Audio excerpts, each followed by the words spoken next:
That should be better. Is that better? Sorry, y'all. It's been a minute. Just give it a sec. It should get better in a hot sec. Okay, good. You can hear me now. Yay. Hi, Eric. Yeah. Hi. Hi, Callie. Let me see. What did I say earlier? Hi, Callie. Hi, Leah. Hi, Elsie. Okay, good. Good. It's working. Yeah, B, I saw your comment. The time should say 11 a.m. PST. But am stupid. Uh, daylight savings time fucks me up, you guys, because Arizona doesn't observe daylight savings time, so here it's the same time, but our time zone changes. Hi, Alina. So because everybody else observes daylight savings time, but we don't. Not everybody, but like a lot of people do. We go from PST to MST. But for the sake of simplicity, I was like, I'll just list it in PST so that it's like the same, but I just did it wrong. So instead of going an hour earlier, I went an hour later. So whoops, that's my bad. I'll put up another graphic later, but it's fine. Aria, me too. I won't lie to you guys though. I'm kind of struggle busing today, so be nice to me. Don't start with me today. I'm sleepy and I'm cranky and I'm having a time. Hope said I was so excited to watch, but I instead supposed to hang out with my husband at some point until he goes to work. Hope, go hang out with your husband. You can watch the replay. But yeah, thank you for coming. Hi, Elsie. It gets so dark where I live now. Well, yeah, it does get dark here pretty early. I think the sun is like fully down by like 6:30, probably 6 o'clock. But generally speaking, I prefer to not observe daylight savings time. It's annoying. Like, I get it. For other parts of the country, it makes sense, but for here, it doesn't. So I'm fine with it. Hi, Eric. Like, sort of. I am definitely doing better. I'm so sorry. I'm gonna do that all day today. I literally got like 3.5 hours of sleep last night. That's kind of the only thing. It's not the only thing, but it's the biggest thing right now. That's a struggle for me. I can't sleep on my stomach because I got my boobs operated on, and you're not supposed to do that. Hi, Raspberry. Adrian, welcome to your first live. In Austria, it gets dark earlier, 5 p.m. Yeah, that's what I've heard. But yeah, so I can't sleep on my stomach right now, which is how I normally sleep, and it's like really getting the best of me. I have to sleep like a Victorian child in a coffin, just like all like still and on my back, because also my boobs swell up if I use my arms too much, which is fun. So, Eric, I hate it too. Hi, Frankie. You know, I'm doing okay. I was just saying that, like, really sleep is the hardest thing right now. Which is why I'm going to be yawning all day like an asshole. However, I will say that I am not in pain currently, and so I'm living for that. Jammed Tomb. Oh, my Lanta, I got you live. I can't even tell you how excited I am. Yay! Thanks for coming, you guys. Hi, Christine. I have missed you guys so much. Get Jack gotta drive. Well, be careful and drive safe. But yeah, Eric, no pain is always a plus. I am a big fan of weighted blankets, but I can't have like weight on my boobs right now. So I just have to try to sleep and hope for the best.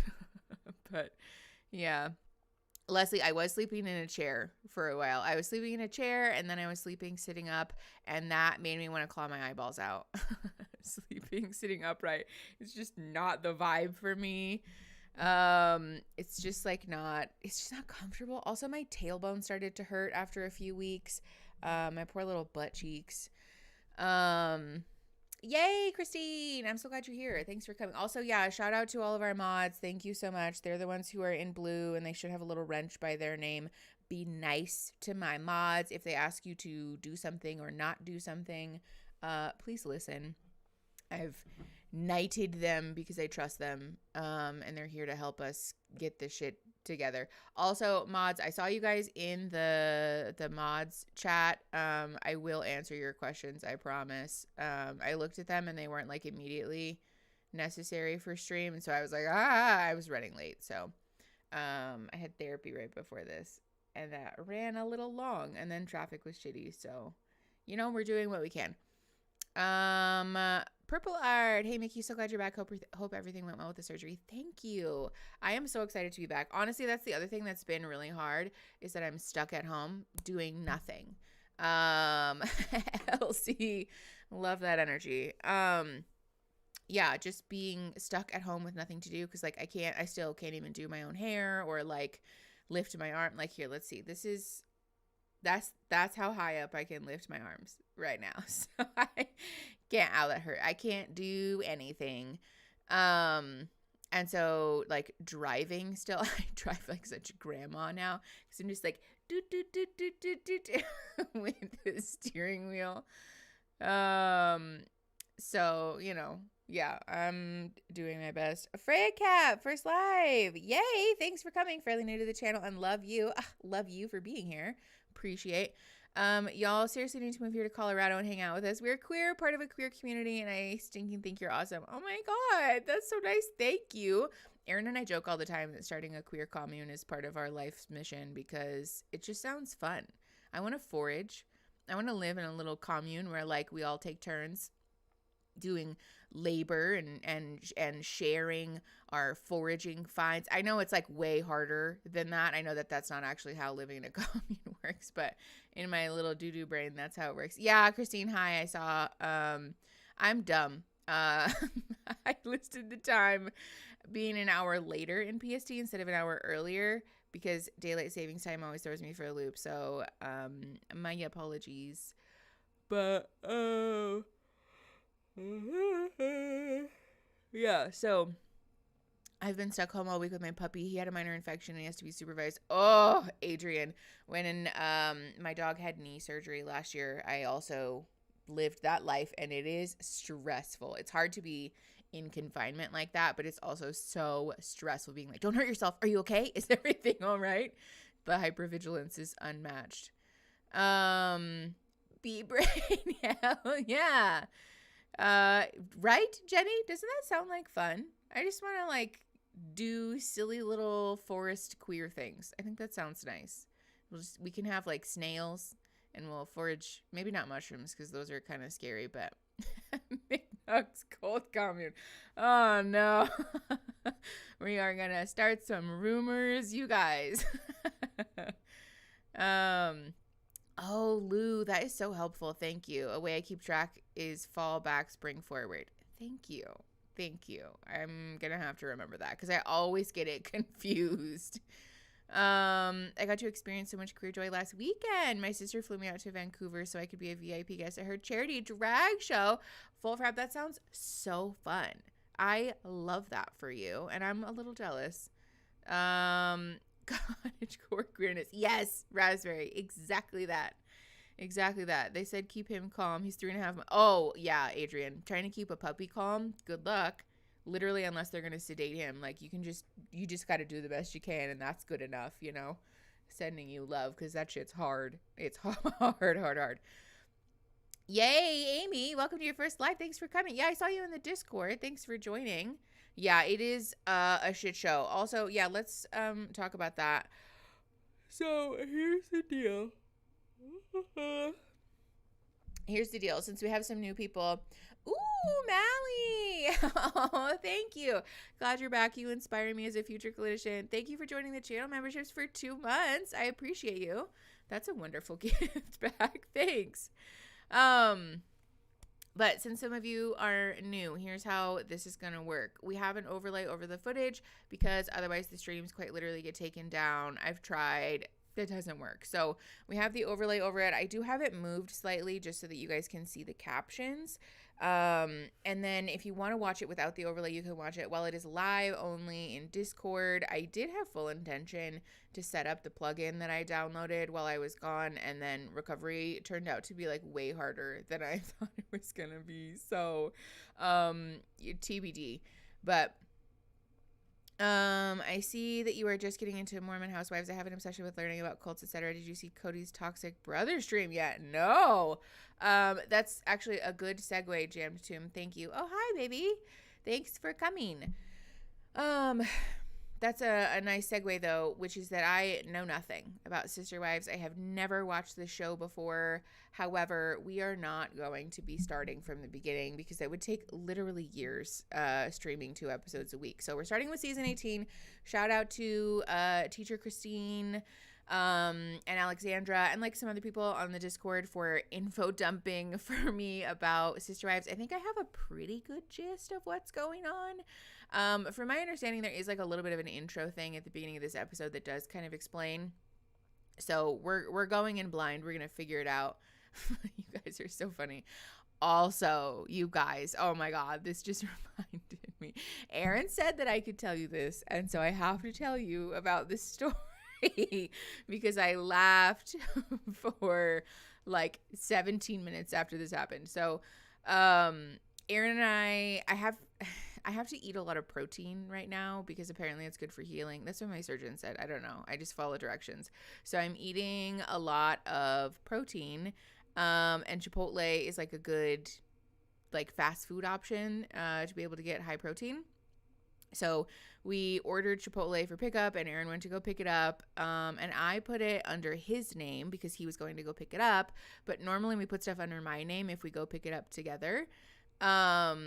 So I ordered Chipotle.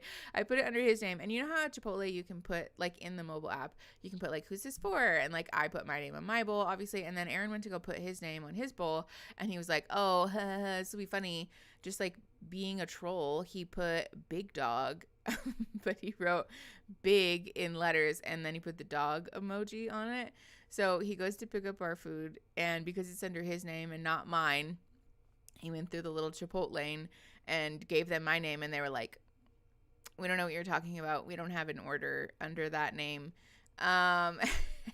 So Aaron's brain short-circuited, and they were like, well, what do you have in the order? And he was like, oh, it's like chicken bowls or whatever. And they were like, oh, we don't see anything.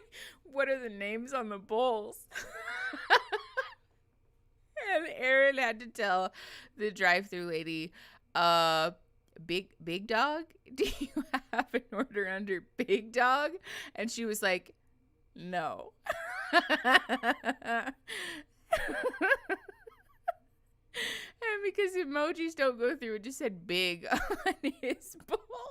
But so we finally figured it out, and they gave us our food.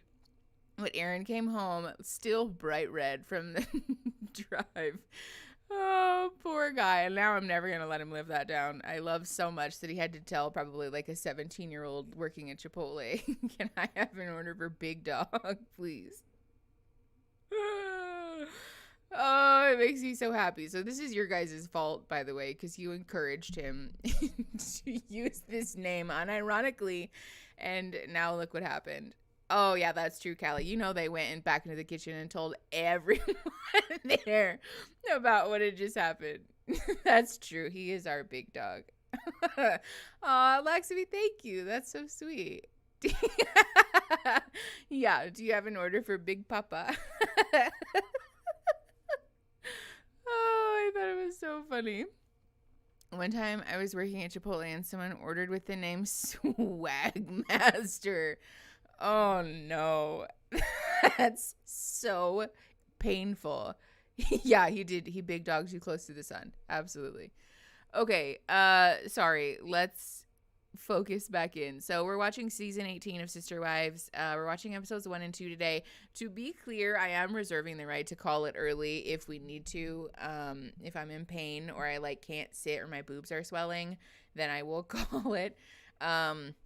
But we'll see. I'm going to try to like stretch and not sit like a fucking weirdo, and hopefully that will help. So, Katie, I know for sure.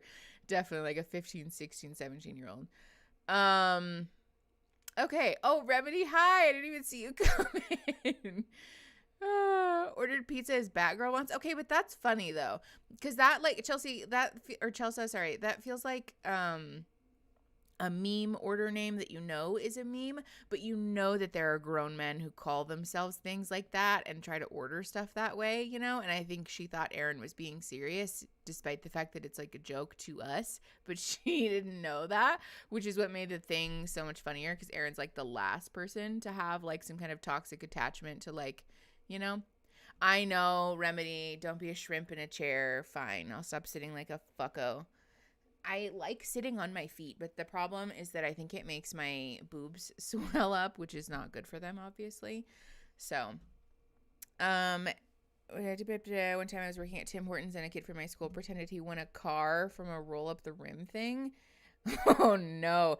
Came back 15 minutes later while I was still on the register and asked if he wanted cash to cash in the prize.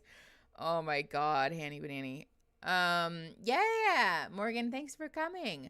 I'm kind of disappointed they didn't draw a dog on his stuff, Lou. Oh my God. You better call me Max Payne from now on. Oh God. Okay. Let's see. Hi, Christine. Sorry. Caught you off guard starting early, but this is a good distraction. I'm at my parents. Oh, Christine, I'm so sorry. And thank you. You're sweet. Yeah, I don't know what roll up the rim is. That's a Tim Hortons thing. Tim Hortons is in like mostly really northern states and Canada. Yeah. I need to get some food soon. Kalita, feed yourself.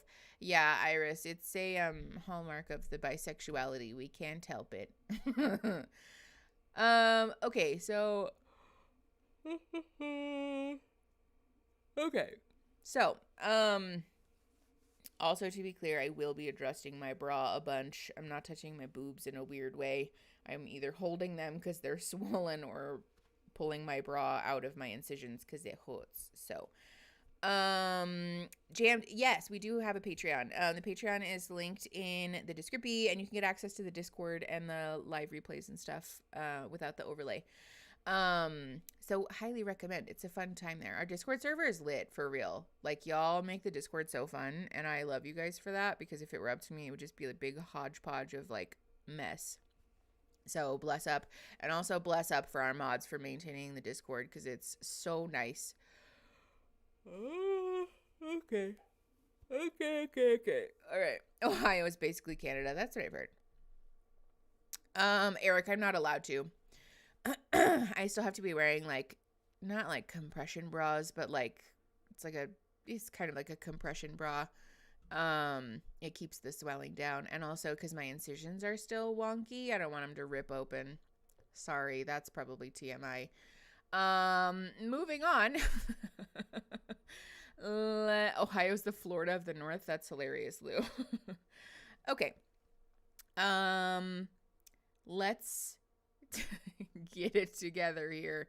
All right, we're watching Sister Wives season 18, episode 1. I think that's pretty much everything. I don't know. It's been a while, you guys. We'll figure it out as we go. All right, we're at... Oh, I will be announcing timestamps as we go, by the way, just so that you guys can see, but also you can see it at the bottom here, which is really nice. We will have captions on. However, Discovery does not allow me to do the watch speed at 1.25, which is super rude, Discovery. So we're just watching it in normal time. But all of that said, let's get into it. We're watching season 18, episode 1, and we're pressing play in 3, 2, 1.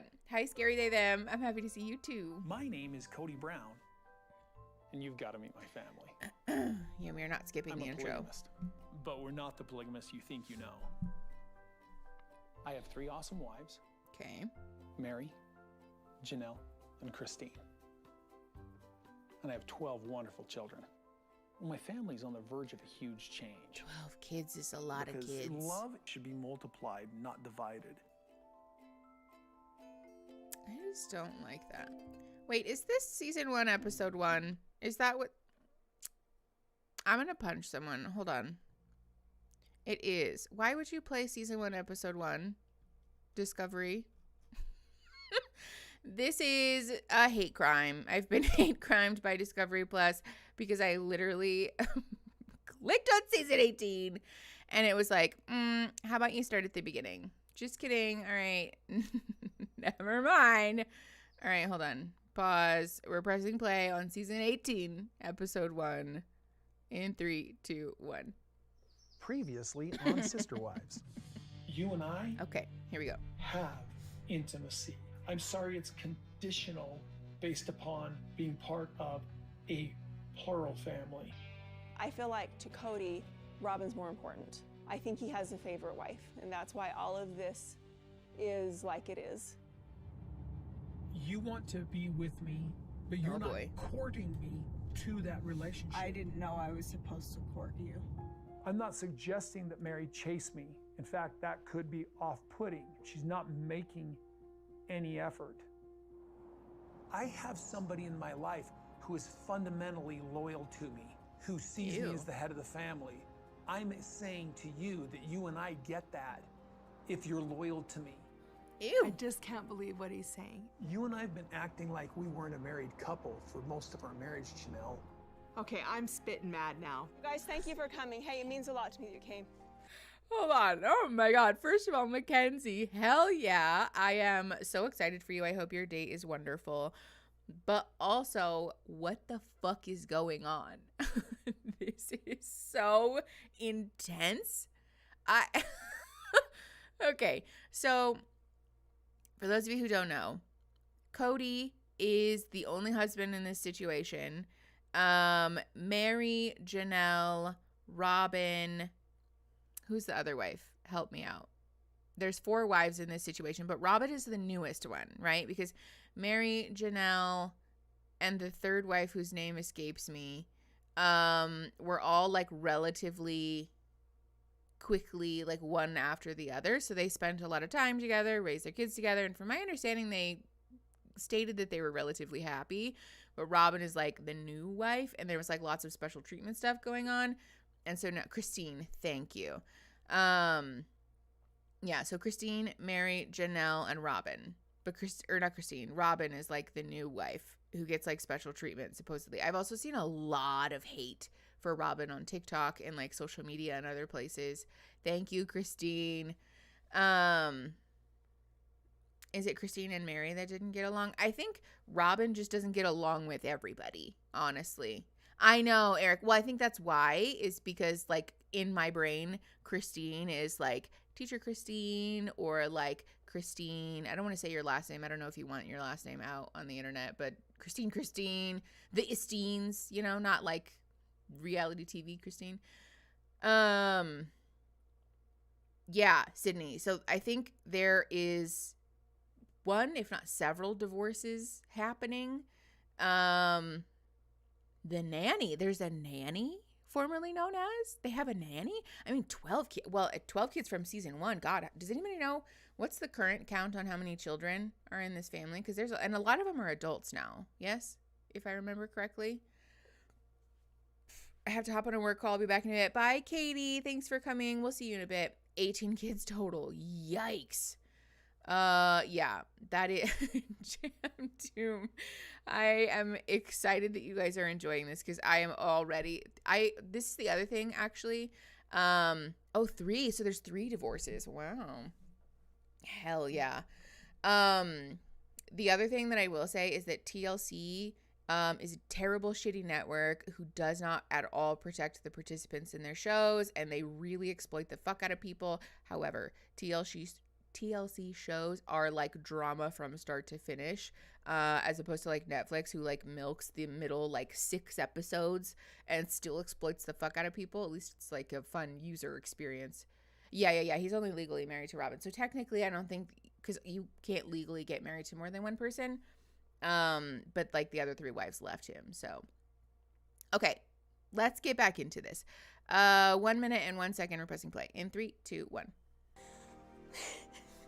It's just devastating. And I'm sorry I'm angry. I just survived a really, really dark place. You don't give a though. Look at you, dismissing it. Okay. Would you ever have any empathy for me? Can we just when keep you're in talking? pain, I try to understand you. Cody, can we please keep talking, Janelle, please? Janelle, this is a really bad idea for you to walk off on this one. Well, all you're doing is yelling at me. Good for you, Janelle.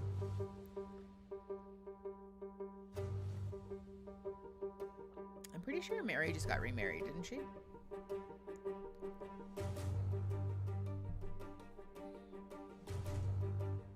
Oh boy. Amy, that's what I've heard. Oh, Christine just got remarried. Okay. Yeah, a lot of people have been on the show since the beginning. Well, the state of the family is strained. I mean, like, it almost feels like a civil war. I don't even know how to describe it. Christine moved me out of her house a year ago. Carfree Casey. Hold on, pause. Thanks for joining the channel membership. You're one of us. Okay, yeah, Christine got remarried. Mary isn't admitting to dating yet. Interesting. Honestly, though, like, good for them. They deserve that. They deserve to be, like, valued, you know? It doesn't seem like, from what I've seen, it doesn't seem like Cody treats anybody well, really. Least of all the, like, original 3 wives. Oh, hi, Dia. Thanks for coming. I'm surprised there's been 8 seasons. I was so shocked when I was looking at the show. I was like, 18 fucking seasons. But I guess that makes sense because it's been on since I remember seeing previews for the show when I was like a kid, like a child.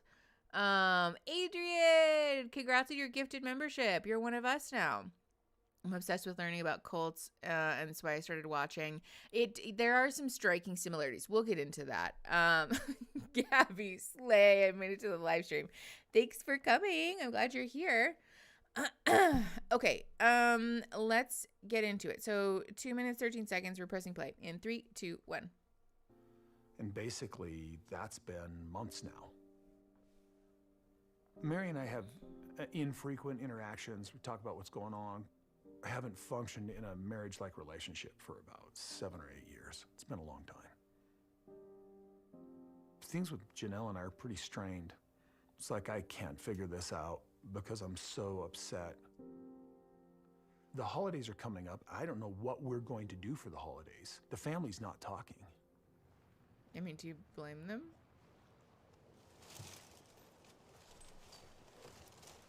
Today, I am getting the trailer ready to haul off to winter storage.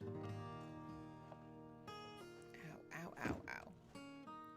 Clean it out, roll in the slides, hook it up to the truck, and take it down south to store for the winter. You know, when we first all moved to Flagstaff 3.5 years ago, we bought this piece of property with the intention that we would all build houses here. Come again? They live in fucking Flagstaff? Do they still live in Flagstaff? I thought they lived in Utah.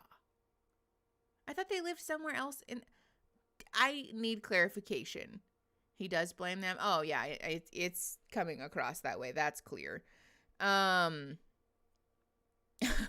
Yes, they haven't lived in Utah since season 1. What? They live in Flagstaff currently? Like, I could have been running into these people? I don't know why, for some reason, I envisioned them living, like, I do this a lot where I just envision people on reality TV. They had to flee to Utah? Oh, interesting. They moved to Flagstaff years ago? Carfree Casey, I think you missed it at the beginning, but I was talking about how I know almost nothing about this family other than what Christine and some of the other Discord members have helped educate me on. They info dumped for me in the Discord. Yeah, I'm ashamed to know this. They had to leave Utah, and then they moved to Vegas, and then they moved to Flagstaff. Interesting. Okay. Wow. Christine lives in Utah now. Okay. So they're kind of... Yeah, Plucky, I live in Tucson, and I would not have guessed that because I love going to Flagstaff. That's very interesting. Also, Flagstaff doesn't... Well, I guess Flagstaff does have some space. More reason to move to Colorado near us. No accidentally running into Cody. Honestly, that's a fair pitch.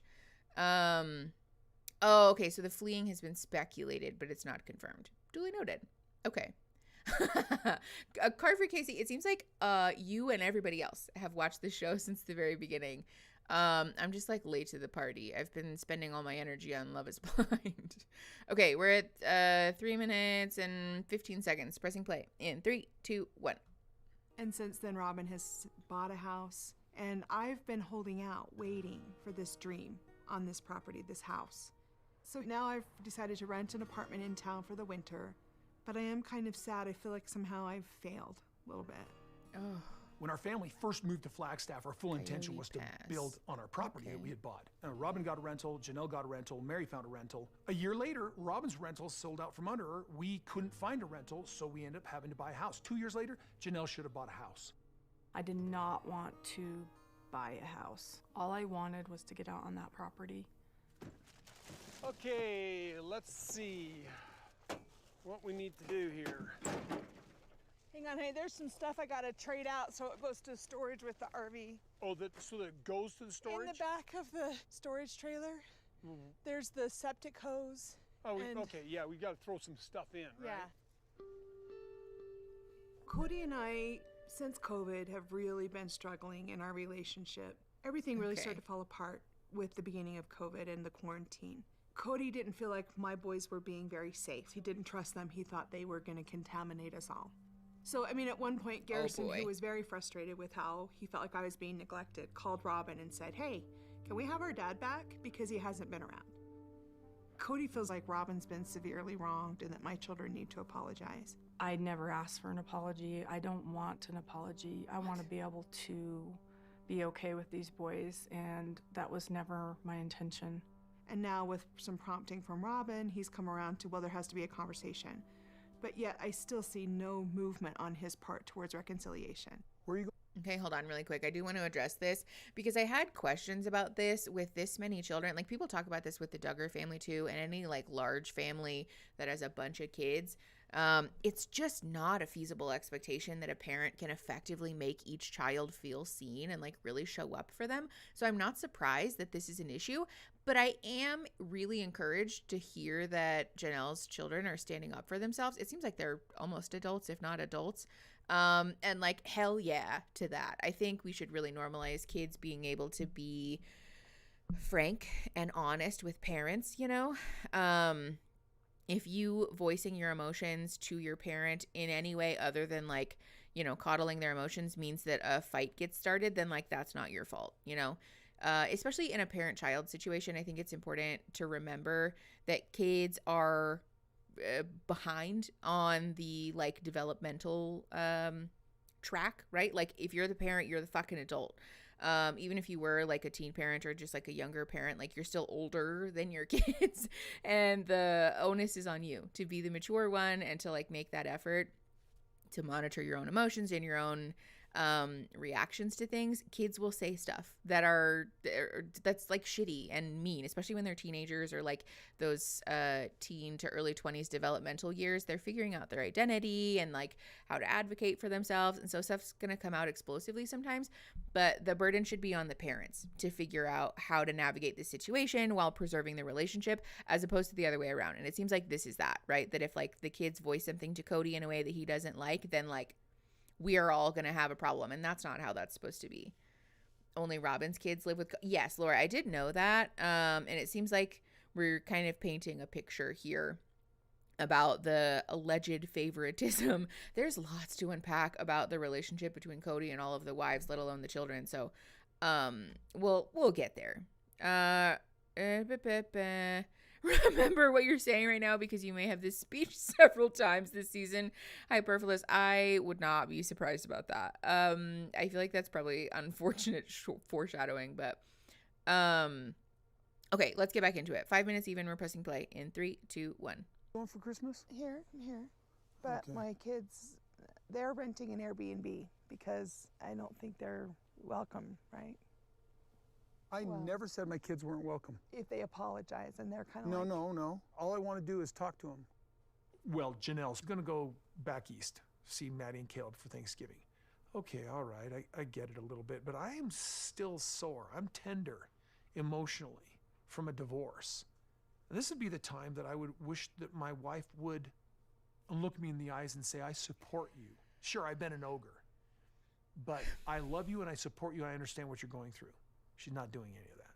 Why should she? She's literally telling me she doesn't like me. She prefers other things. She even prefers my ex-wife. After Christmas, Christine said that Isabel and everybody are coming home and they want to come see the family here. Oh man, this is exactly what I was afraid of with Christine leaving. Cody, it just was working out that we had a vacation rental, so we extended it so Julie and Isabel can see you. But you're talking about everybody going to some neutral zone? This is my house. Wow. Okay, real quick. Especially this is pertinent. This is timely with the holidays coming up. I want to encourage everybody to remember that parents who have this very frantic energy about being in control and like wanting to be at the center of everything can center themselves in conflict with you and make you feel as though it's your fault that you have hurt feelings because they hurt you, and that's not fair. That's fucked up. Sometimes it's really helpful to take some space like Janelle's older kids are doing, or adult children are doing, because when we get into this sort of pissing match about like who's in control or who's supposed to be in charge or at the center of things, we can just get lost in the sauce. And like, I give this advice on the channel all the time, but like, just note when somebody is committed to being or committed to misunderstanding you, because at a certain point it does start to become a waste of everybody's time and emotional bandwidth, and it might serve us better to walk away or take, even if it's like a small amount of time away, you know? Hi, little E. I'm 42 minutes late, but I've seen the shows already, so let's go. I can't wait to get back and rewatch what I've missed.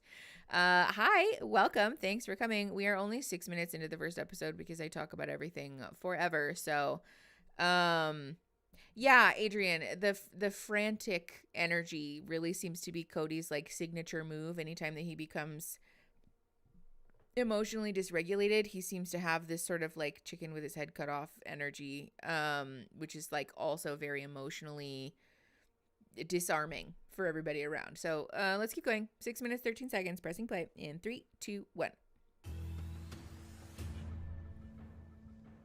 Welcome to my house in Utah. I'm really so excited. So excited.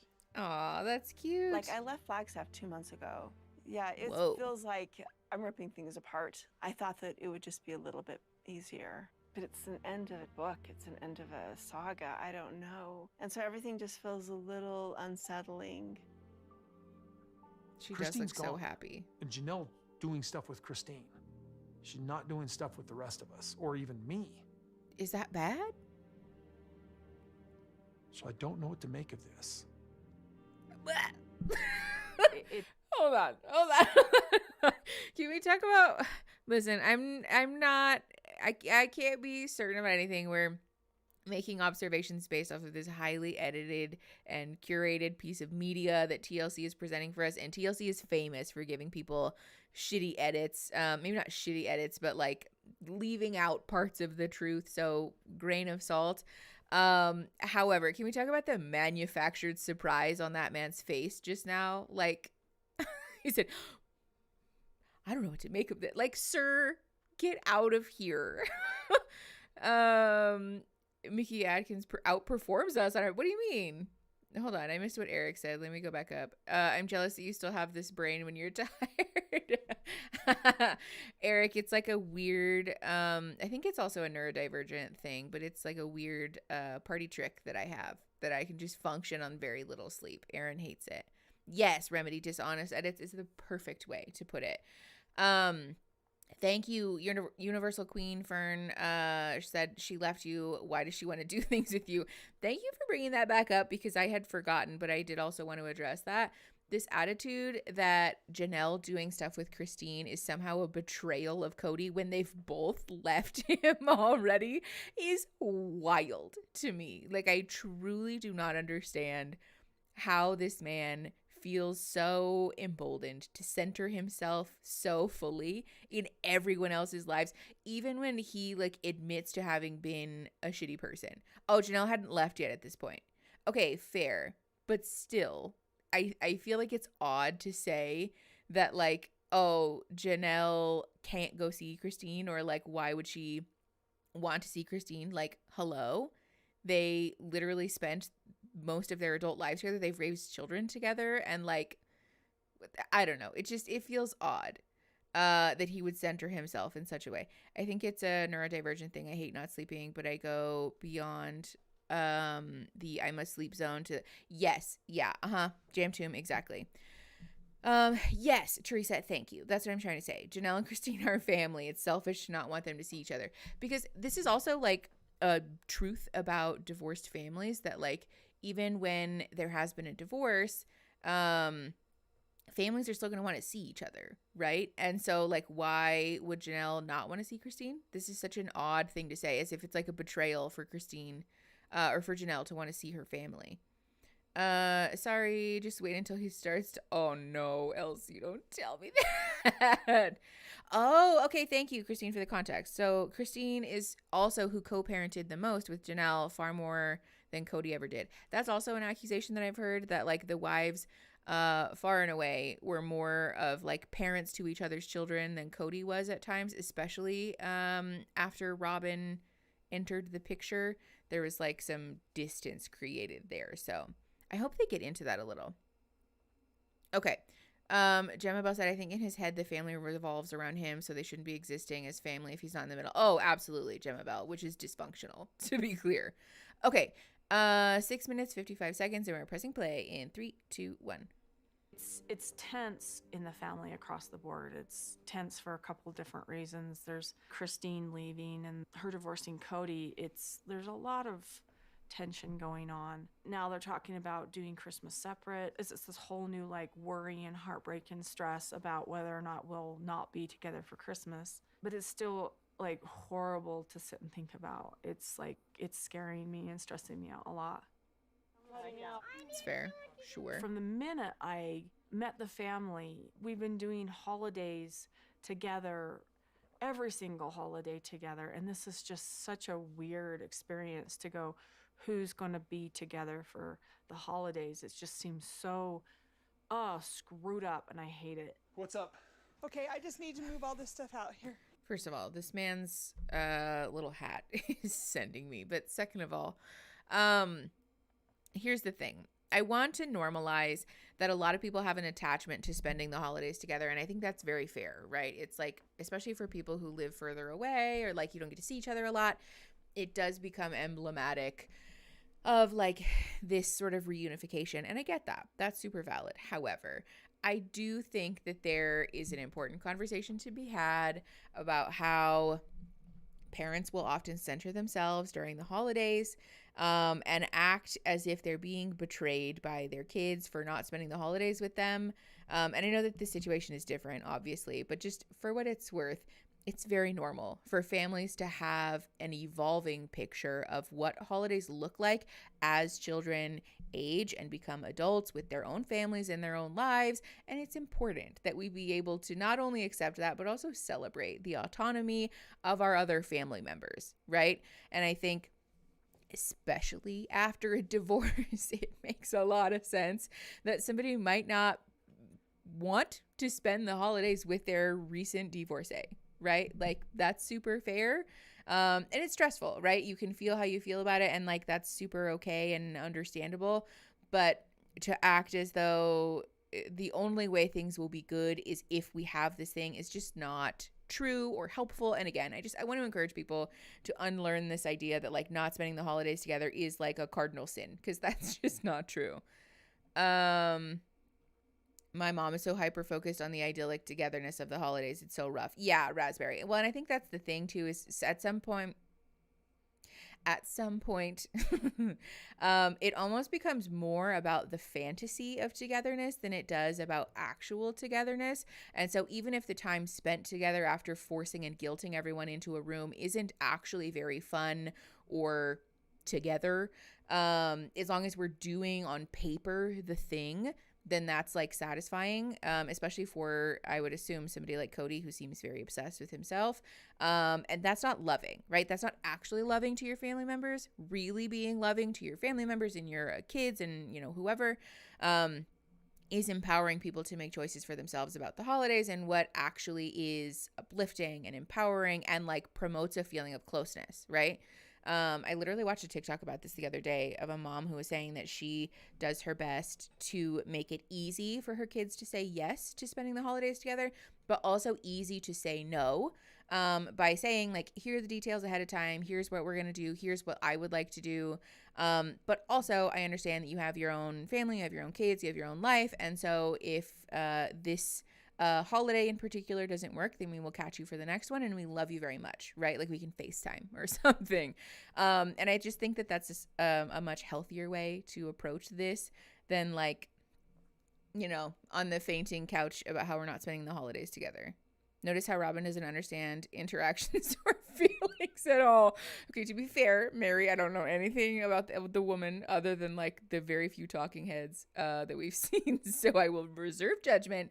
But that's another criticism I've seen. Oh, hold on, chat is flying. Is it Eugenia? Evgenia? I'm so sorry. But thank you. I'm so glad to see you guys here for the stream. I'm enjoying myself. Honestly, parents accepting that it's okay to not have these perfect all-together holidays has resulted in my brother and I wanting to spend time with them. Yes, Eric. Yes. Thank you. Oh, no, sorry. That's not Eric. Irene. My bad. Eric was right above you.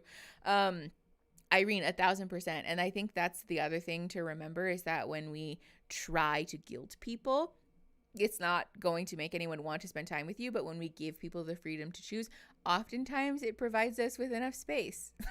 Eric, oftentimes it provides us with enough space to like miss someone and want to spend time with them. You're much better served honoring people's autonomy and giving people space to choose for themselves, just like generally speaking. Okay, let's keep going. We're at 7 minutes, 45 seconds, and we're pressing play in 3, 2, 1. Like all at once? No, well, I don't know. Just put it in the back seat. You know, everybody made choices. Jam Tomb, yes, we are live Christine every chose Friday. to leave. Mostly, except for when there's Janelle's holidays like choosing next week. her as somebody she wants to be close to rather than marrying Robin or even me.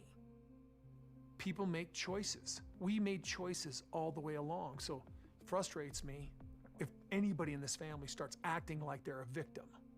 Janelle, go ahead and start pulling it in. I'm going to watch it. First of all, we're never going to make it through this episode. Him saying that her wanting to be close to Christine means that she's choosing to be distant from Mary and Robin and himself is a wild accusation.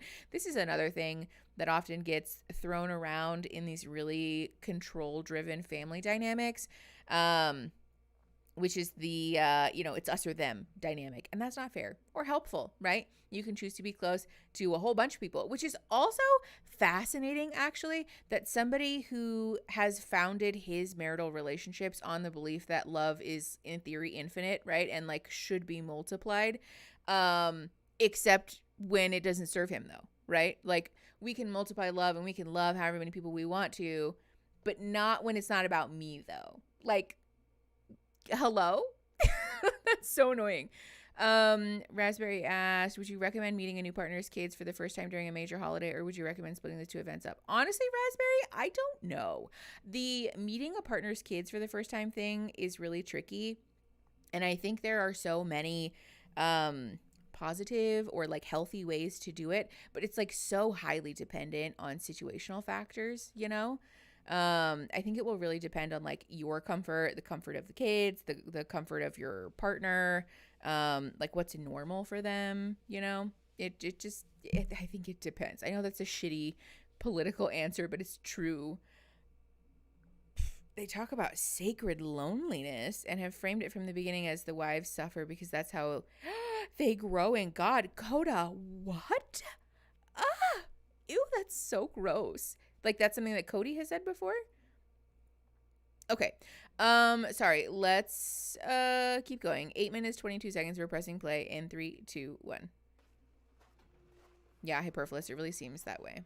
It's going great. Just keep going. Oh, sorry. Keep going. You scared me. Sorry, I heard your voice.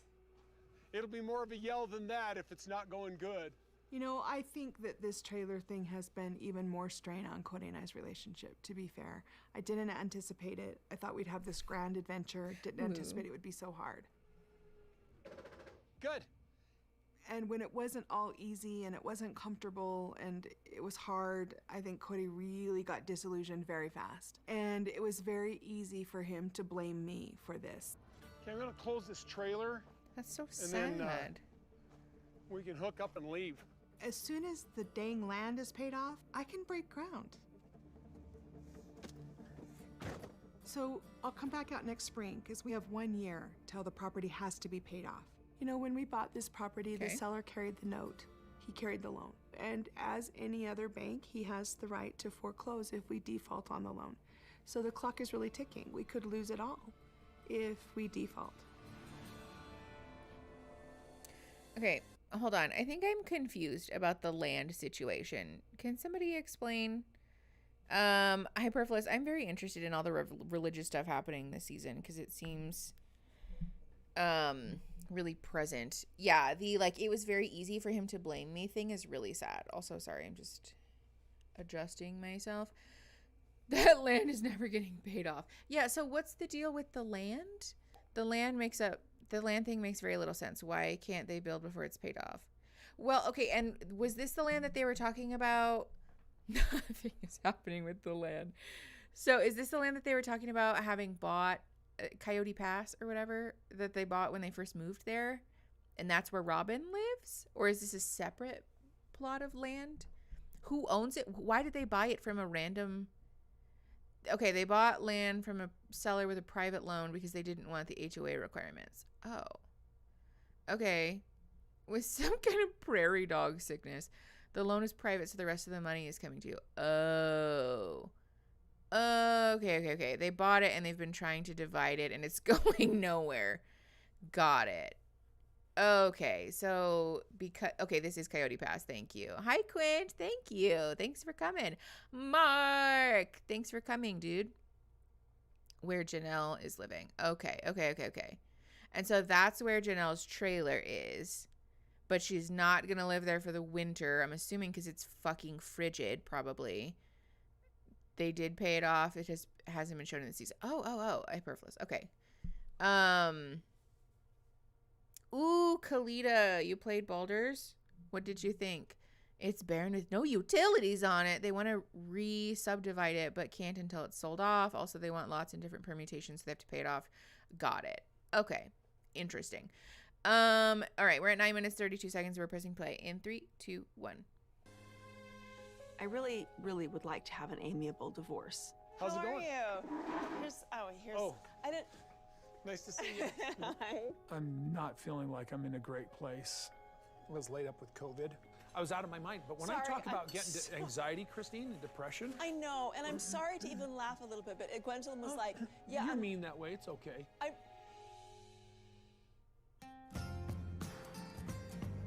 No music, thank you. Pass. They make Flagstaff look so idyllic and cute. I'm back in Flagstaff again, just visiting with family, Janelle, her kids. Man! Hey, Janelle. Oh, hey! He reminded me of the brain I got the creature. bookshelf that we talked about. For right here? Yes, because I'm struggling with all the where to put everything. That's beautiful. That's perfect. Okay, cool. Yeah, let's do it. Let's put it, if you want to help me, because I'm sort of intimidated about putting it together. No, this is my favorite thing to do. I'm visiting Janelle in her Everybody apartment needs that today. friend. This is the first time that I get to see it, and she asked if I would come over and help her build the shelf. Here. This is sweet. Oh, there. Because my steak knives really actually are just really And Peyton's like, make sure you don't use those knives to cut cardboard. I'm like, oh my gosh, I'm definitely using those knives. Oh my word, that was intimidating. No, it's not. Relatable, honestly. Yeah, I still consider Janelle my sister wife. It's super weird, I think. But it's just that we're not really just friends. Christine and I, especially when she first came into the family, I just did not get her. I thought she was a princess. I did. And she thought I was bossy. When I married Cody, I didn't really even know Janelle that much. Like, at first I thought we were okay. So Christine and I have joked, are we still sister wives? We both say yes, even though it's not really the traditional sense of the word. This is also the back of it. Is that what that's what this is too? Oh, weird, it comes in. Now it's a hat. Oh, honey, that's so cute. It was so weird to consider the whole sister wife They're kinda word. But then I have to cute. think about all the other people in the world that tell me hey, I consider my best friend my sister wife. And I'm like, heck, if they consider their best friend their sister wife, I can consider Janelle my sister wife. Do you like it better than your fifth will, the apartment? Well, yes, it's definitely simpler. See, I thought we would be so much further along in the building process, but that's just taken a long time. Because the building, how's it going? You're still gonna... No, I have my plans. For your house? Yeah. I mean, I will say, if anything has come out of this crazy summer where I made a gamble, it wasn't awesome, like, I have a plan. Can you reach them with your long arms? Yeah. I know what the property looks like. I have at least a freaking driveway out of this whole thing. Okay, I want to see. Okay. Oh my gosh, I'm so excited for you. Are you excited? Yes. When do you think you're gonna break ground and stuff? Any ideas? Spring probably. No, really? Yeah, and then it takes about, for these little houses, like 6 months, 6-9 months. Casey, I've heard that a lot too. Cody reminds them of their parents. She should definitely build. The thing is, I know they haven't paid off the property. I don't think we're going to be building on this property by spring. Coming up with money to pay off Coyote Pass, very difficult. Coming up with a down payment on a house, not hard. We could have done that, but Janelle was refusing to do that. So it's just small, just 1,200 square feet, because that's what we can do. 1,200? Hold on. Why are we blaming Janelle? Like, I don't understand why this is Janelle's fault. This seems like a pattern with him. This show is so much better without Cody. Yeah, Lou, I'm like really enjoying myself, honestly. Like these little moments, these little moments between the wives are really sweet. All right, hold on. I have to adjust myself. I feel so bad how much Janelle has financially provided for the family and she's left with all this complication. Yeah, that seems kind of unfair that we're just like making Janelle out to be the bad guy as if she's being difficult when, like, if the plan was originally that, like, we're going in on this piece of property and we're going to get houses there, I'd be like, I'm not getting a house somewhere else. Also, especially if they've already paid money on the property, then all of that money would go down the drain, essentially. If they didn't finish paying off Coyote Pass, I would be so mad. He's blaming her for having to pay her rent rather than getting... Yeah, little E, that seems really rude. Everything is everyone. It's not Cody's fault. Yeah, Bridget, that seems like a pattern. Okay, 12:58. We're pressing play in 3, 2, 1. That's what we can do with the county. It's a casita. Yeah. Ah, so this is a casita. Savannah will stay in it while she goes to school or whatever once we build. Perfect. You know, I think the biggest problem in forward movement is just this argument that the family has whether we have the ability to pay off the property or not. See, Cody's like, we don't have the money. Eric, like, I would encourage you not to. We're in the same situation we were in when we gave Christine the money for her house, and definitely when we gave Robin the money for her house. I just feel like nobody's watching out for me. Nobody's prioritizing me. It's not a 5-alarm fire.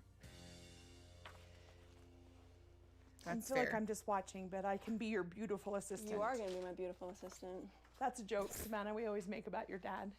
He always needs a beautiful assistant when he does something, right? It's true. When Dad is working on something, he's always like, no, let me do it. And he's always like frustrated when you don't do it the way he wants you. And eventually you just become like, can you bring me this tool? Or can you hold the flashlight? And it's just like you don't even really do much except criticize what he does. Oh, thank you, Christine. So you need a hammer. Yeah, don't forget to like the stream, you guys. And a Phillips. Usually, when I was Cody's beautiful assistant, I would just, it was great. It was a lot of fun. I love doing stuff like that. I love seeing how things work and how to fix things. I love it. So I would never mind. But if it got too intense, I would just start messing with him. Be like, I don't think it's supposed to be like that. And he would get really frustrated. No, I wouldn't do it on purpose, totally. If things got too intense, they just needed to calm down a little bit. That is my job as a beautiful assistant, to calm him down. So, holidays. Cody's still feeling like the boys need to have a conversation with him or whatever, so we're separate. So you're not going to go over to Robin's house for Christmas? No. Cody feels like they owe him a big apology and some sort of conversation and stuff for being disrespectful. And have they been disrespectful? I think it was a disagreement. The whole reason that I'm in this place with the boys is because I want to have a holiday experience where we haven't already cleared the air, or something political comes up, or something about COVID, or my own experience with it, or anything comes up. and we end up devolving into an angry conversation. That's a stupidity that I'm not going to bring into my house for holidays. I mean, I always said I picked my kids before Cody, and that sounds like, is that what? Like, what am I gonna do? Okay, hold on. Several things here. First of all, him saying, like, essentially, I don't want to have this disagreement over the holidays with my kids. Okay, but that's a you problem, though, because essentially what's happening is that Cody is saying, I'm not going to let it go unless we go about it in the way that I think we ought to. The kids are saying we're not going to do that, and so then we're nowhere, right? This is another thing that's important to remember about parent-child relationships. It's never the parents, or not, it's always the parents. It's never the child's job to be the one who maintains a relationship with their parent. You as the parent or the adult, you're the one who's supposed to be responsible for, taking one on the chin, recognizing that, like, maybe even if your kids were disrespectful to you, right? Even if your kids were wildly disrespectful to you, your choices are to be alone but be in control, or maybe not be quite so in control of everything, but maintain a connection with your family, right? Again, this is the thing where, like, if we say it has to be my way or it's not happening, then sometimes it's not going to happen. And that means then that the dissolution of the relationship will be on you, right? Your kids being disrespectful is not the reason that this happened. And I just, like, really disagree with this premise. Cody wants a holiday where nobody addresses any of their issues so that he can continue pretending they don't exist. Yeah, exactly. Little E. Bye, Dia. Thanks for coming. Beep, beep, beep. Hold on. Sorry, I missed something. Don't help Eric. Why are we not helping Eric? Be nice. Oh, whoops, I saw your in don't help Eric message. Yes, Bridget, boundaries are different than control. Very much so. 20:02 is 2 minutes past 8 p.m. Are you guys doing math with time? That's very confusing. I was never good at those math problems in school. Oh, little E. Okay, that's very important context. The quote disrespect from his kids was not quitting work and school to comply with his COVID restrictions, which is wild. Don't get me wrong. People wanting to be COVID safe is obviously really important, but I think the expectation that your kids upturn their life to suit you is just really not a feasible one, especially if they are adults, right? Or almost adults. A boundary is saying, since we're in the middle of a pandemic, I don't feel safe or comfortable to spend time around you while you're working or going to school or, like, being in public. And so when we spend time together, I'll wait until you guys have had, like, back in the day it was 2 weeks of, like, quarantine time, essentially, right? Because you're controlling yourself. You're talking about what you're going to do in response to a situation. Trying to control people is saying you need to quit school, quit your job, don't do this, don't do that, and then, we can still have a relationship. That's not fair. That's just trying to be controlling of people. And also, that's not going to work. That's just, like, a fucked up dynamic to perpetuate. Okay, let's keep going. 15 minutes, 29 seconds. We're pressing play in 3, 2, 1. Go over to Robin's house and hang out. Savannah and I go to Robin's house and hang out with Robin's kids and Mary and Cody. They're not going to do Christmas together. Janelle's going to do Christmas with her kids. Because Cody has to have a conversation with his sons. The whole thing, frankly, makes me nauseous. Is me leaving Cody causing any problems? Like, he told me, like, you're breaking up the family and it's your fault that we're splitting. Is it? No, I don't think so. He's angry. I think he's just angry He's at her, really right? angry, and he admits that he's really angry. Okay. Cody told me I was breaking up the family. Like, it's my fault that the family's breaking up. Dude, if my relationship with my sister wives is up to me, and it's my fault that I have a bad relationship with my sister wives, why isn't it your fault if you have a bad relationship with your children? Do I worry that we will be able to turn this around? Absolutely. Oh, really? It's that I'm bad? worried just because Cody's in such a place where he just is like, I'm just tired of doing all the work to hold the family together. And I feel like as a husband in a plural family, that's kind of your responsibility.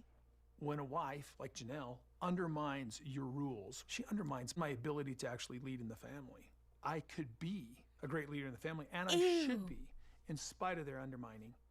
But I don't have the exposure to the children that the mothers have in this family. So having the mothers support me would be the thing to do. Like, you can't be a husband in a... This man really just said that my wife undermined my rules, which means that I don't have the contact with my kids, and so therefore it's my wife's fault that I don't have contact with my kids. Yeah, the children, not my children. Ugh. Like, hello? First of all, no healthy relationship has rules about who is allowed to say or do what. That's abusive. Christine, that's Cody in a nutshell. Yeah, it kind of seems like it. But also the way that we turned this whole situation around to be, I am the victim here.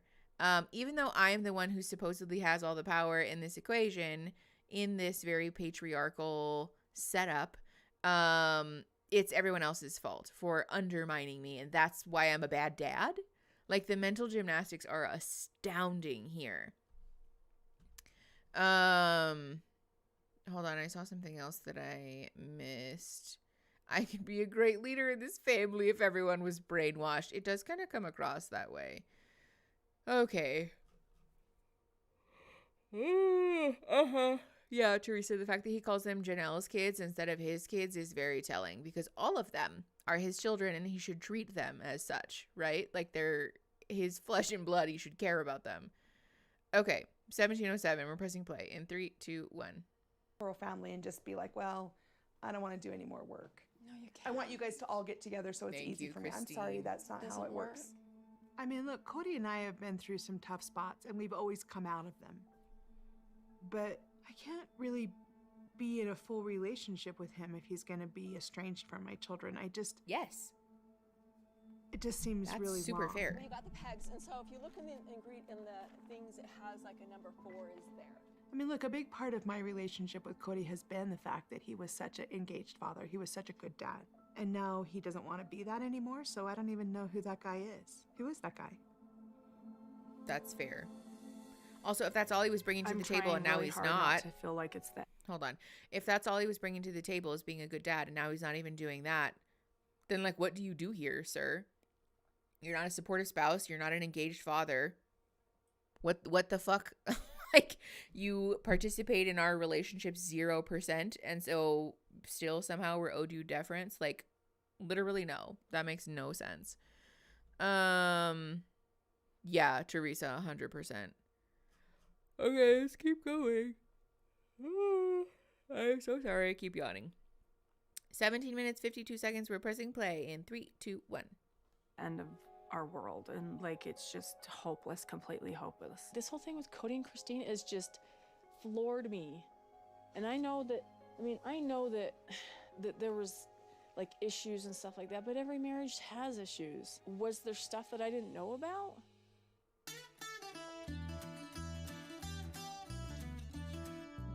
No, thank you. That's okay.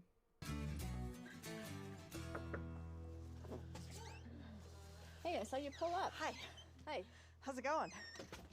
Hey, Mary. It's cold, Robin. I think I remember Cody giving you some coats for Christmas. Where are they? Yeah, well, they're Do you want me to go get you They're another at home in my closet. blanket? No, I forgot to bring it. Do you want me to get you another blanket? It's possible this might not keep me warm enough. I'll go get you a blanket. It's that time of year that it's like coming out of fall and I forget that it's cold outside.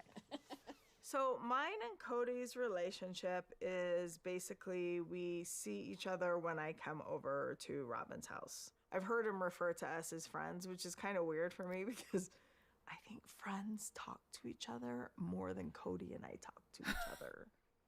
It's Cody's.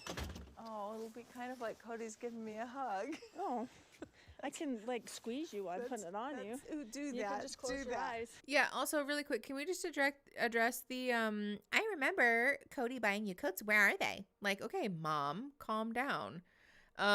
People forget things. And also, what? Maybe I didn't bring it. Who cares? Like, yes, also that. Why can't they go inside? Why do they have to sit outside? That's super weird.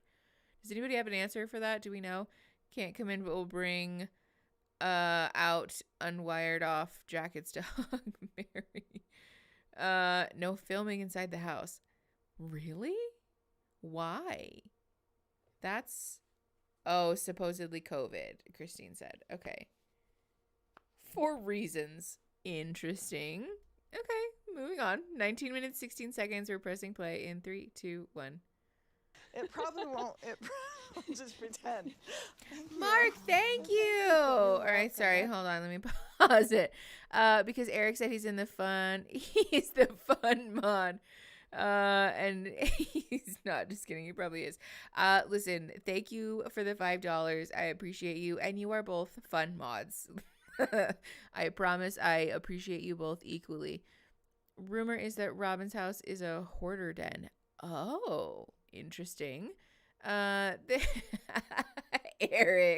they have some Victorian child sleeping in the house like me. Well, then I would understand why they don't want to film in there. All right, 1922, pressing play in 3, 2, 1. There was a time when he would give me his coat to wear. He would be all chivalrous when it was cold.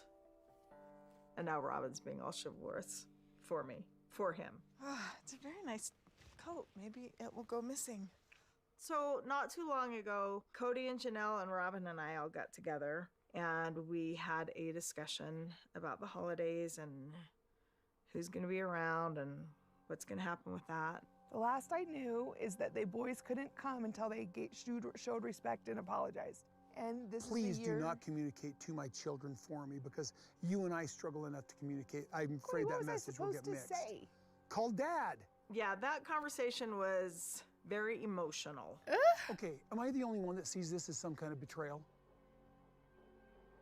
It's just a big mess. And so I just want to talk to Mary about like what she wants to do for the holidays. She's the only one that's interested.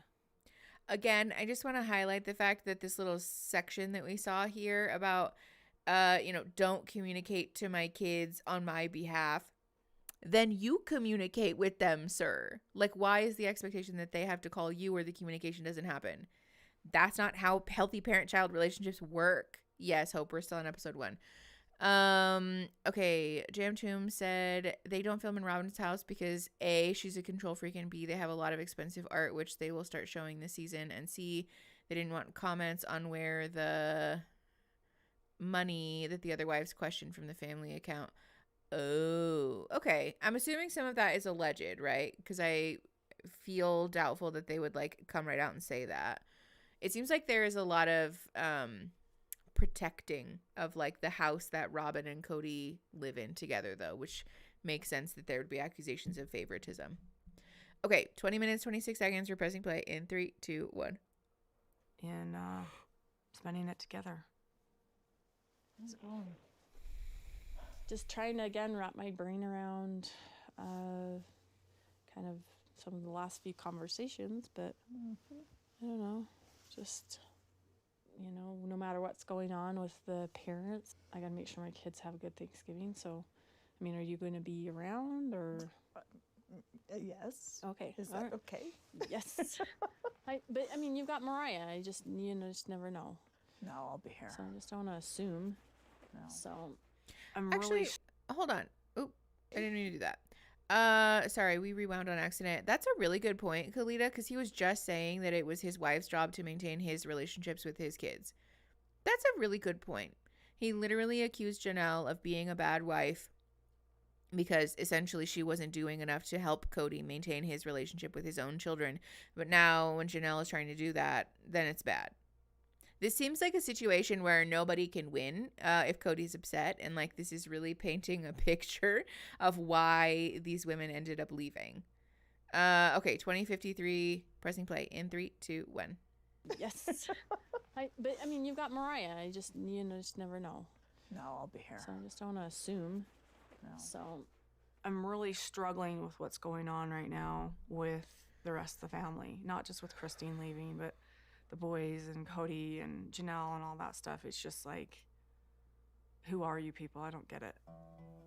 I'm grateful that Mary is not giving up on our family.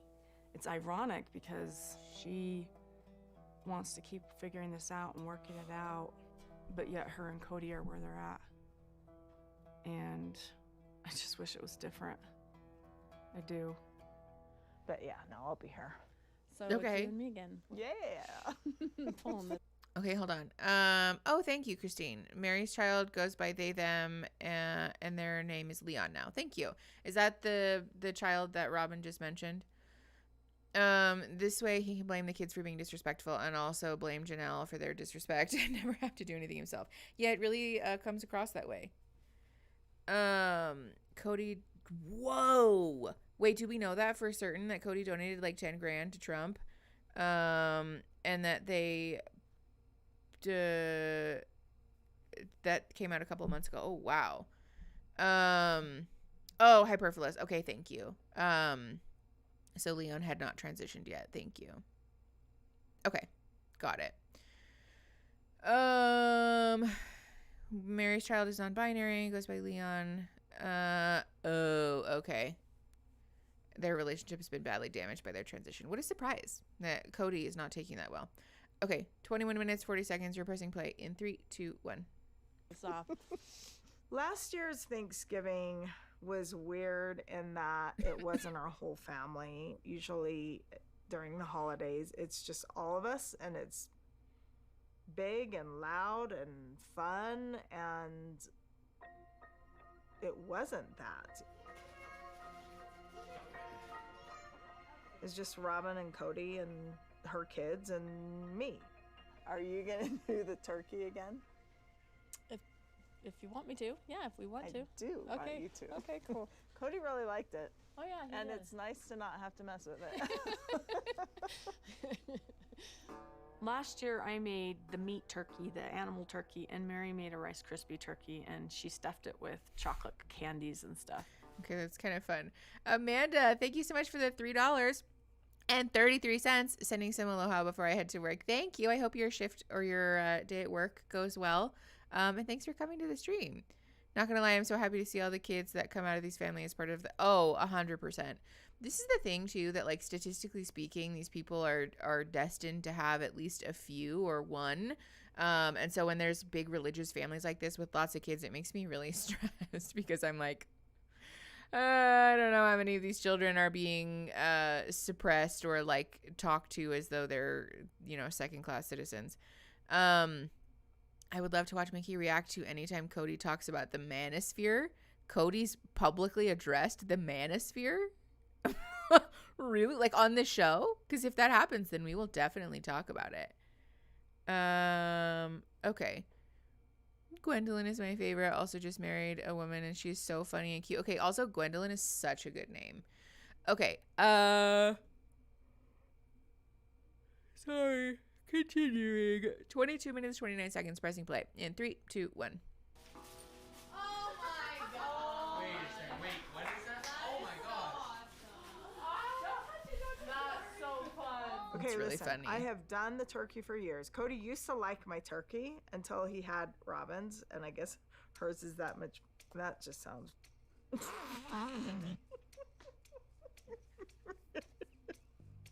Not the manosphere. Mine Hi, is socks in the sweet, dryer. Hers is savory. He could like them both if he wanted. He did sign up for liking everybody's turkeys.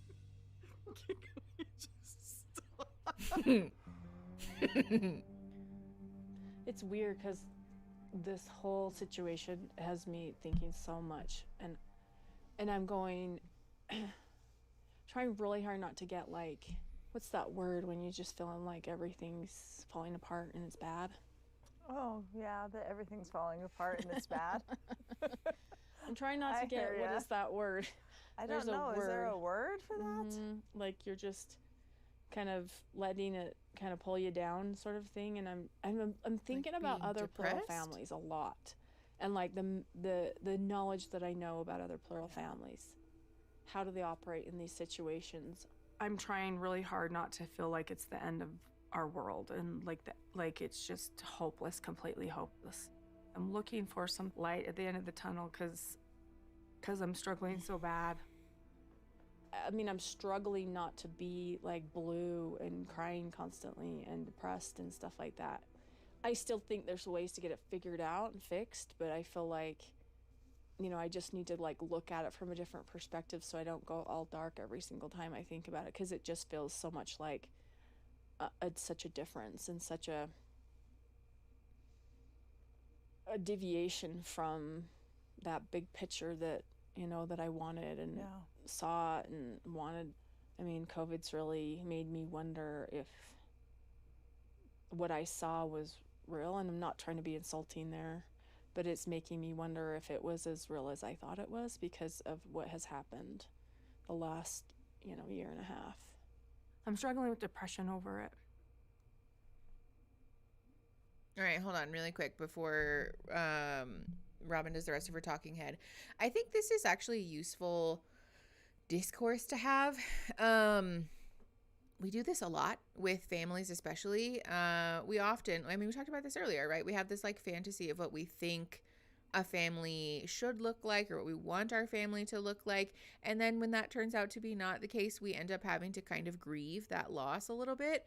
But oftentimes people are much better served grieving that loss than trying to like desperately cling to it and try to like force the pieces together. Especially if that's, you know, if that's true, what she said, that like it wasn't real in the first place, then like essentially you're just trying to force people back into pretending, which is not only unkind and not loving to your family, but also just not gonna work. Also, hold on, what happened? I missed something.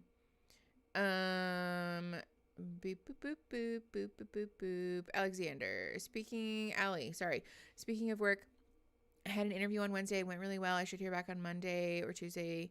Ooh, I am so excited for you. I hope that your interview, or your interview went well. I know that you're not an LMFT, but how much just couples counseling do you do in your, now none. I used to do a very teeny tiny little bit, but now I am fully individual. I'm not opposed to doing couples counseling, but it's really, really difficult. And I also just really enjoy the clinical focus that I have right now. So I just it doesn't really come up, you know?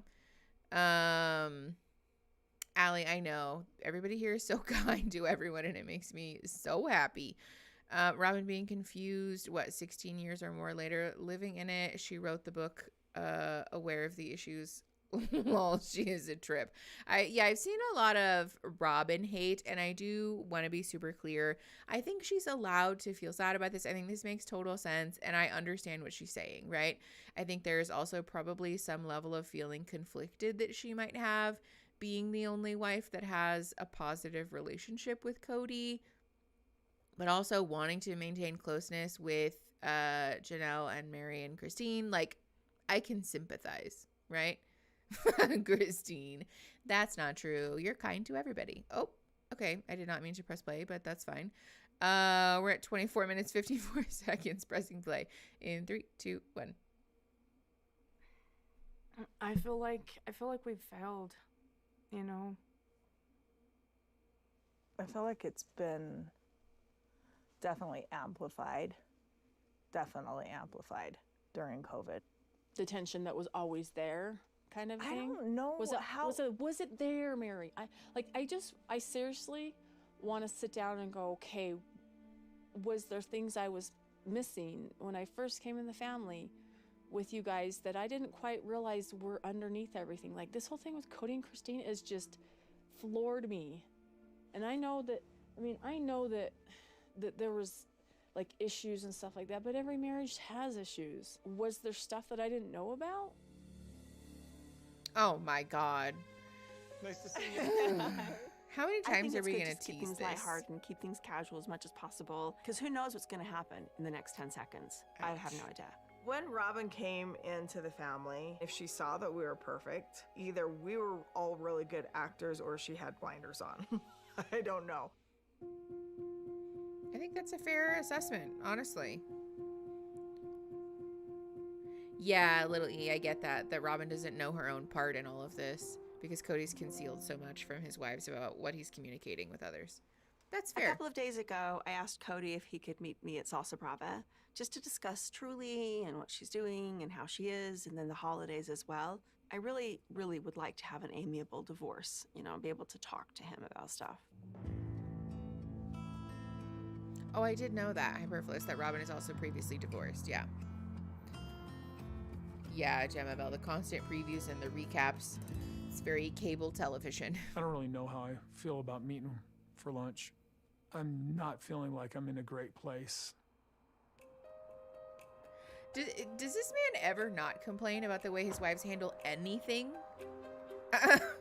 Like, this is exhausting. Thank you. You're welcome. Hey. Thanks so much. You're welcome. How's it How going? are you? Here's, I didn't. Nice to see you. Hi. Good to see you too.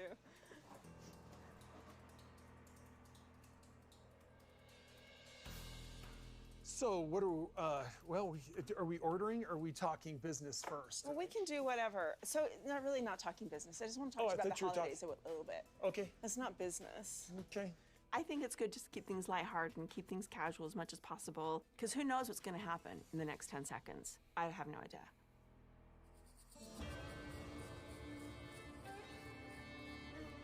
Like, I seriously want to sit down and go, okay, was there things I was missing? When Robin came into the family, we were not a perfect family, but we were a really good family.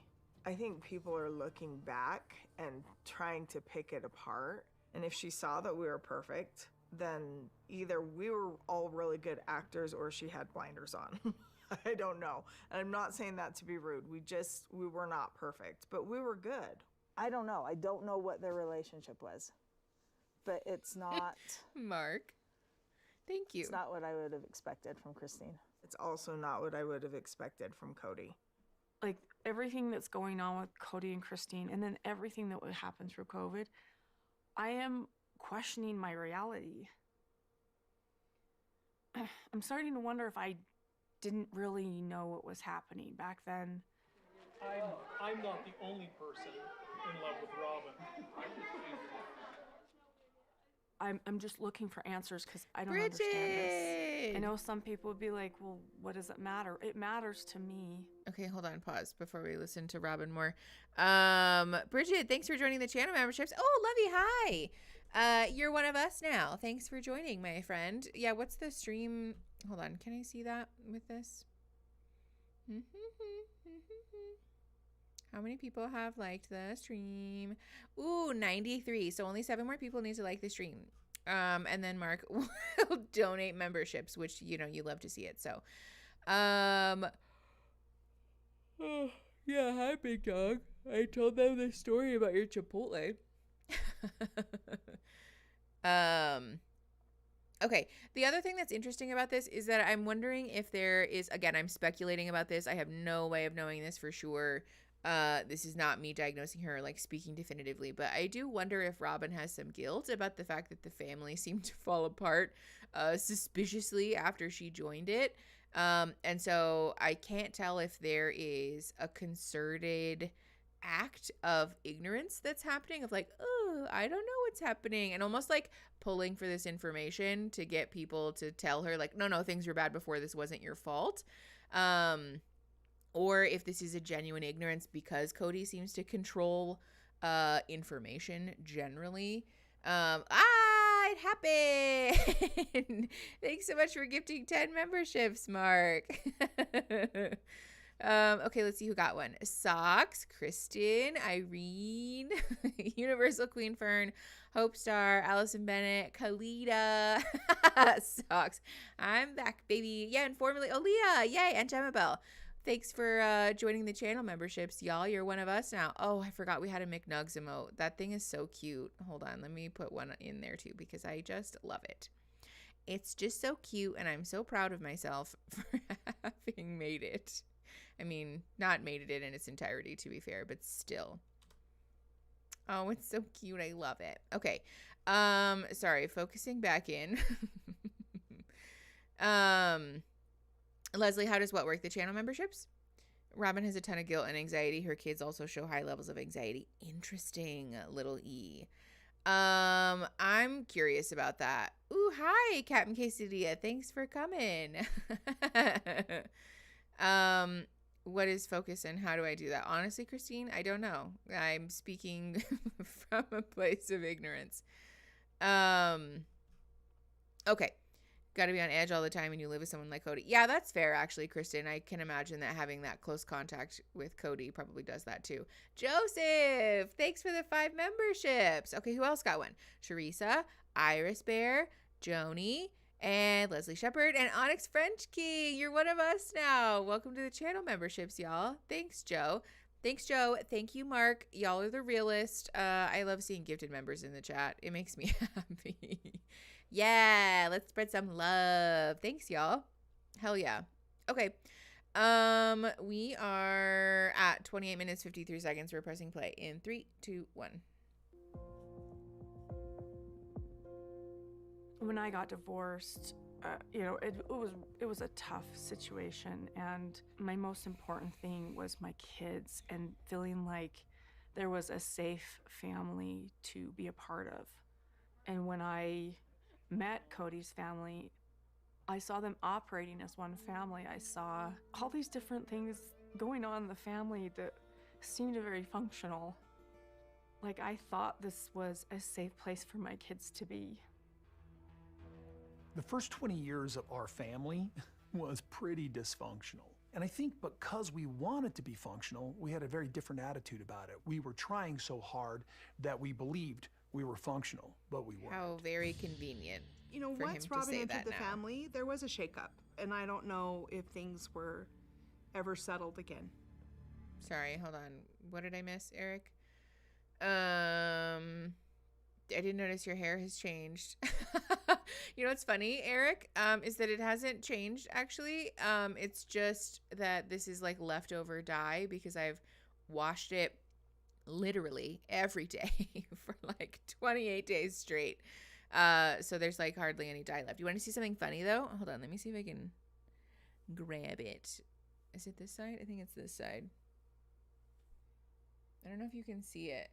My hair still has some blue in it from when I did the bisexual flag colors from Pride Month. And it's still holding on there. Like literally 2 months later, that color is still back there and it will not come out of my hair. So I think we might do something cool toned for the next dye because clearly the blue is sticking around. Christine, yeah, I'm supposed to be showering. It's easier to clean all of my incisions in the shower than it is not. So we just shower every day. It's really quite a fun time. Blue hair dye does last forever. Yes. Mermaid hair. Yeah, you guys are still welcome to post your ideas in the Discord, by the way, if you want to vote on my hair, because I still don't really know what I'm doing. Grasping at hair strings, 100%. Ouch. I'm gonna say no to mermaid hair.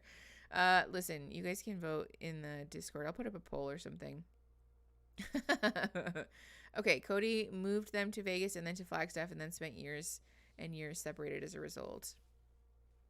I think Cody also complimented Robin's intro to the family with at least 2 huge family moves. Oh, where the kids and wives were all separated in different houses, so lots of problems would have come up. Honestly, that's a fair point. Interesting. Did you talk about what your surgery was? I might have missed it. Oh yeah, Car-Free Casey. I got a breast reduction.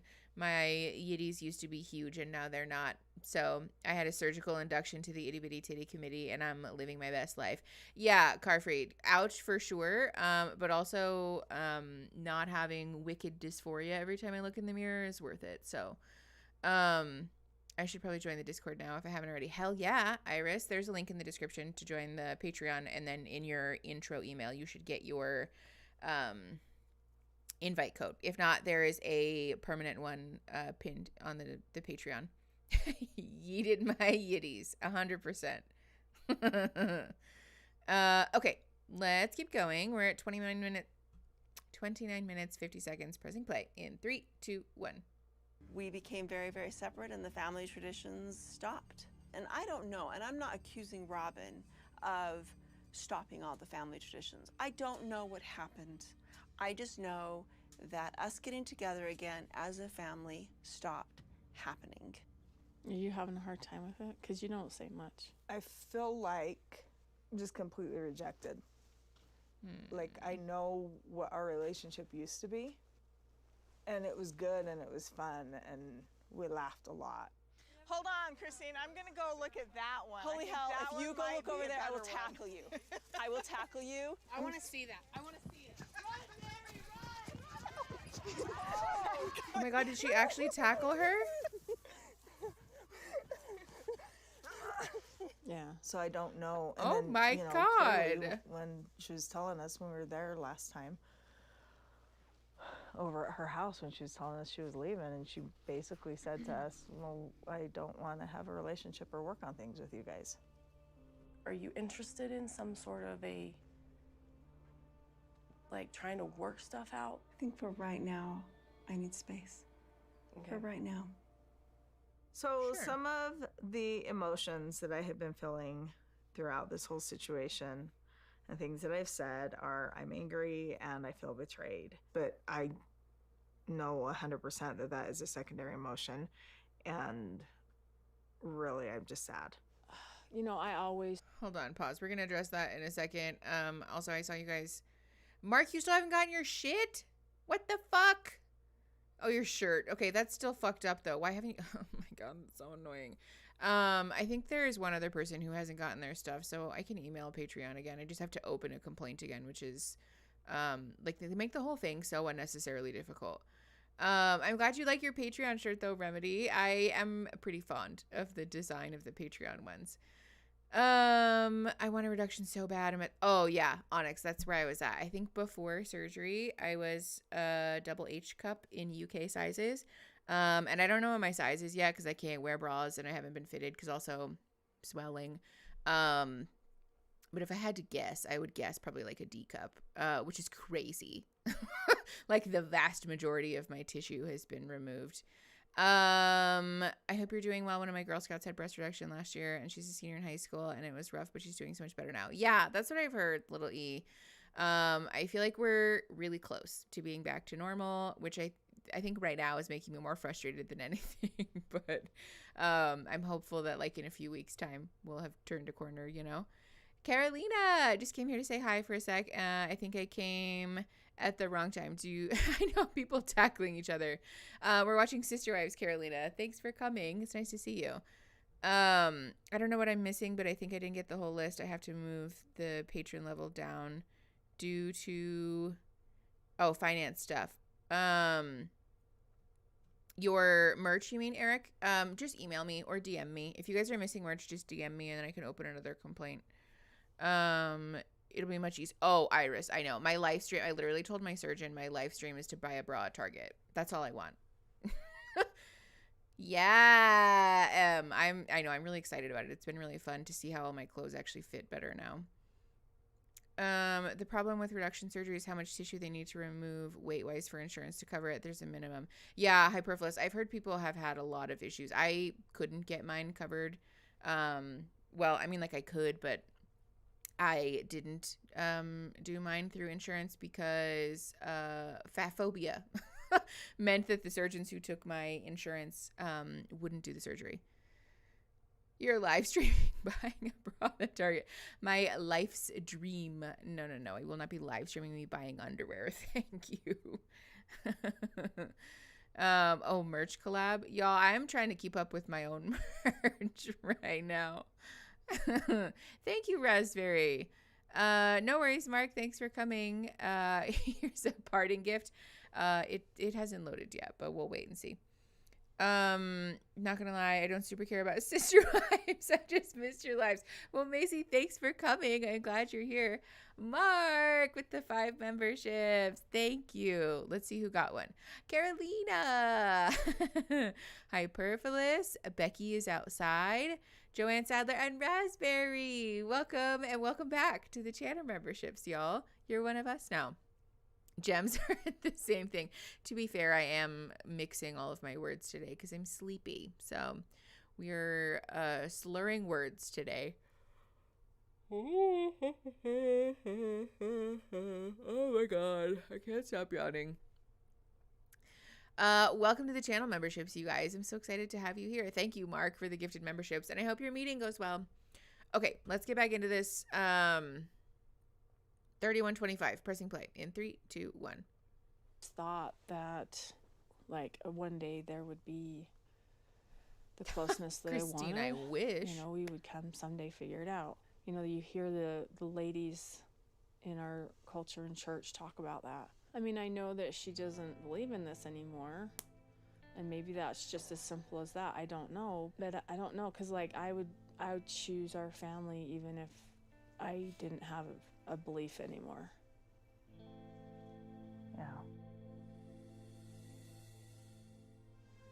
People tell me all the time, oh, well, you're only staying there because you're forced to, and you think that you can't go to heaven without it. It's like, bull. Like, you don't know me. What are you gonna do? Like, you Joseph! can either laugh about things or cry. Hold on, pause. Thank you for the 5 memberships. Okay, who else got one? Jinxie, Remy, Rachel, My Pagan Gardens, and Tony. Welcome, and welcome back to the channel memberships, y'all. You're one of us. A lot of people were like, do you understand how crazy that sounds when you're trying to sell this wait, hold on, I missed the first half of what you said, little E, sorry. Beep, boop, boop, boop, boop, boop, boop, boop. My job just got sold in one of the meetings. The new insurance HR person was like, sometimes you might find it's actually better to go out of pocket. Yeah, that's not the sell that somebody wants from an insurance person. Oh, Fax. There you are. Hi, Fax. Thanks for coming. I missed it. Where is Fax? Where is it? I don't see it in the chat. It's okay. I'm sure Fax is here. Boop, boop, boop, boop. Oh, there you are. No one starts without Faxy. Listen, we started 2 hours early because I'm dumb. So, you know, look at that. We got extra time, actually. Okay. Let's keep going. We're at 32 minutes, 10 seconds. We're pressing play in 3, 2, 1. About things, and if you can't look back with a sense of humor, what a waste. I don't know. I don't want to like judge her or something like that, but I just felt like I kept kind of having this like, someday we'll figure stuff out. We can have that closeness. We'll figure out the issues or whatever. We'll have the closeness. And then when she talked about leaving, it just, oh man, it shattered me.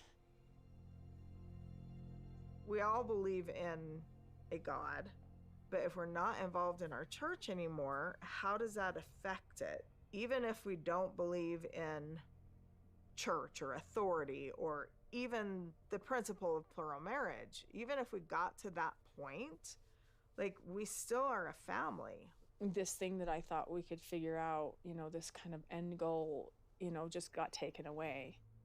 People tell me all the time, you know, oh, well, you're only staying there because you're forced to, and you think that you can't go to heaven without it. It's like, bull. Like, you don't know me. When I married Cody, I made a commitment to him, and I loved him, and I still love him, and I still honor that commitment. And when we decided that we wanted to have Katie, a plural family, 100%. I didn't make that decision because I thought that was the only way I was going to get to heaven. I made the decision because I loved Cody, and I wanted to spend got it. Okay. my eternities with him. I know that everybody's dealing with it in different ways, and I know that Cody's dealing with it in a very, very big way, and we need to acknowledge that. And I'm not trying to like tell anybody what to do, but like he really, really is going through some major weird stuff in his head trying to figure this out. I probably talk to him maybe once every other week, and I can see that. Well, I think that's why I'm like trying to say, like, we need to kind of carry the torch, because he's been kind of carrying it like a long time, and he's tired. Yeah, he's so discouraged. And I feel like Janelle and Mary and I should be... We're watching Sister Wives. Giving our teammate a break. You guys, if somebody doesn't pick up that torch, then it's gonna go out. I mean, I respect that and I'm okay with that and whatever, and I'm open to having, you know, conversations that involve me that I would need to be included in. I would worry about that he is expecting like 100% perfection in order to like move forward. I completely understand and support what Robin's talking about, but because mine and Cody's relationship is basically non-existent, it's not a strong relationship, I don't think that he would recognize any support that I was giving to the family or to him. Yes. I feel like Cody. Okay, I agree with Mary. I don't think Cody would recognize or like validate or legitimize her effort, but also this expectation that it's everybody else's job to make up for Joanne. Like, it's wild. I don't think it's anybody else's job to make up for Cody's lack of engagement with his family, because it's one thing if there was just like genuinely a hard time, you know, managing, right? Or like with the logistics of it all, or there was like stuff that was getting like falling through the cracks, right? But what we have seen just in 35 minutes is already like a demonstrated pattern of choosing himself, and then when that damages his relationships, choosing to alter or misrepresent the facts of the matter to make it everyone else's fault, which is not like, oh, he's just so tired and he can't carry this torch anymore, and so it's our job to take up for it. Like, besides the fact that he has decided to set up this relationship situation in such a way that he is the one who's in charge. He's like the authority figure, right? Like with all the patriarchal, they're not actually sisters, facts. They're just sister wives. Yeah, they're not sisters. But he set this up in such a way that he's the authority figure. He's the one who is supposed to be doing all of this stuff, right? But then, like, so what? You don't want the responsibility of being the one who's supposed to be in charge then? Like, pick a side. You can't have it both ways. That's not how it works. And also, you choosing to not be responsible for the outcome of your relationships doesn't make it everyone else's responsibility. You just pitch in extra, right? It's also not lost on me that these women, it seems, are pretty isolated at this point in terms of being a caregiver and like a support person to their children, especially the way that Cody is behaving. So it seems even less of a reason then that they should jump in to try to support Cody when he's not supporting them, nor is he supporting his own children, right? Like this, yeah, it feels very much like the thing, like a trauma bond, you know, when somebody's traumatized by their abuser and they form this relationship, this closeness with them, this feeling of like, I resonate with you. I'm sorry. I like understand you, and like, you know, trying to like take the side of the abuser in an attempt to sort of fawn and avoid being treated poorly further, which I get. Like, I can humanize this, right? But like Mary and, well, I guess Mary is still pretty bought in at this point, but like Christine especially, and Janelle even, choosing to not take her advice about how to appease Cody is not a betrayal to Robin or to Cody. She can have a different opinion about it, but that doesn't mean that they're doing something inherently hurtful or wrong, you know? Yeah, Hattie the Hat, 100%. Sorry, what? Hyperfluous, say that again? Cody married Janelle's mom? Which one of these women is Janelle's mother? Is that true? I need clarification because I am Cody's dad married Janelle's mom. Got it. I was like, wow. Okay. Duly noted. That's super weird though, actually. I don't like that. Cody's dad and Janelle's mom. It's still weird, to be clear. I don't like it. But Cody's dad married Janelle's mom, which is super weird. And Janelle used to be married to Mary's brother. I did know that, Amy. I have heard that. Cody's dad, who is now passed. Okay. Yeah, I don't know that that's much better, to be clear. But no, Hyperfluous, you're fine. I was so confused. And also I was like, I don't know which person in this equation is Janelle's mom, but I need her skincare routine because I would not have guessed that from just their looks. Okay, 35 minutes, 23 seconds. We're pressing play in 3, 2, 1. He is pretty, he's so optimistic and he has a tendency to be really like, I've watched him like sort of change his tune with someone. Like he'll be mad at somebody one day and then he changes his tune about what he thinks and what's going on with him just based on like a good day or a couple of good days or a good, you know, he's connecting or whatever it is. And so I think if we're just like diligently trying to actually talk, actually communicate what the issues are. Ma'am, be serious. I want to try and do, because he's just tired, but life is heavy on him. Like, he doesn't smile, he doesn't laugh, he doesn't joke, at least not when I'm around. It's just this heavy scowl.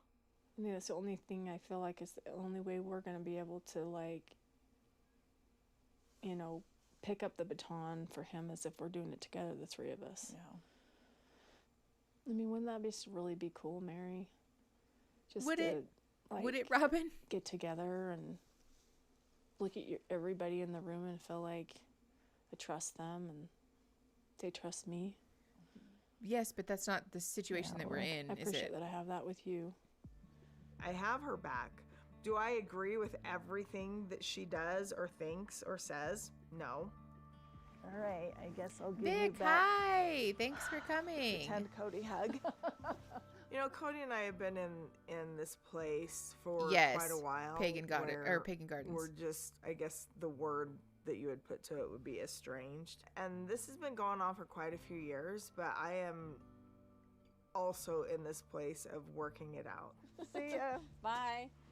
You know, I think there's work that we would have to do, but I think that we could do it, you know, if we actually just put the effort in. Why does everybody have to put effort in except for Cody? I'm so annoyed.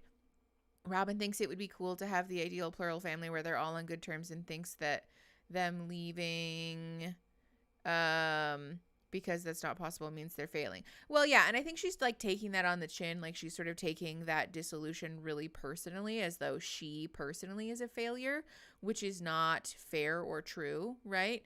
But also, again, this is the thing where like it seems as though we're more committed to the idea, this like, you know, fantasy of being a family as opposed to the reality of it, because the truth is that it's not possible to have a family this large, or like any family really, where all the time, forever, no matter what, we are always happy, always in the same room for the holidays. Everybody feels loved, seen, appreciated, validated, understood, heard, supported, all exactly the same amount at all exactly the same time. Like, that's just not realistic. And the more people we add to that equation, the less likely it becomes. Really, I think what she's speaking about is the dynamic they had prior, which is that even when people aren't feeling supported, heard, seen, validated, understood, that they just shut the fuck up about it, right? Which is like a dynamic that lots of people have outside of polygamy. And like, I can understand that that's difficult to come to terms with, but that doesn't mean that happiness looks like forcing people back into this shared delusion, right? Like, that's just not healthy. It's not realistic. It's just frustrating. I guess the good thing about us having this conversation, though, is that, again, I want to be clear, this dynamic very much exists outside of plural families. This is not a thing that's exclusive to religious families, to plural families, to like polygamy. This is a thing that happens with lots of people's families where we just want to force people back into the shared delusion. Yeah, I've heard that about the Plaths, little e. The sort of just like either shut up or get out thing. Excuse, now I have the burps. It's unrealistic, but it's the eternal ideal that Robin was raised in. Yeah, Margaret. And I think also that Cody sold them when he like proposed marriage, right? And I can understand why Robin is so heartbroken about this, because I think she conceptualized the safety of her children as being synonymous with this shared delusion family dynamic. And so that going away is causing her to question, like, is it safe for me to raise my family here? Which I get, right? That's very human. But again, the work is in reconceptualizing our core beliefs, not in trying to force people back into the way that it was before.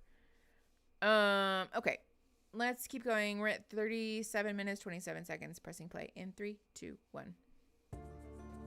Seeing Christine for the first time is like, hey, how are you? Well, it's a little uncomfortable, but hope you're doing well. I feel so betrayed after all that I have done for this marriage, and then to have her sort of talk me to the kids, I kind of feel like, in my heart, I just never want to see her again. And I want to spend some time hating her. Anyway, you wanted to talk about... Bitch, what the fuck? Hello?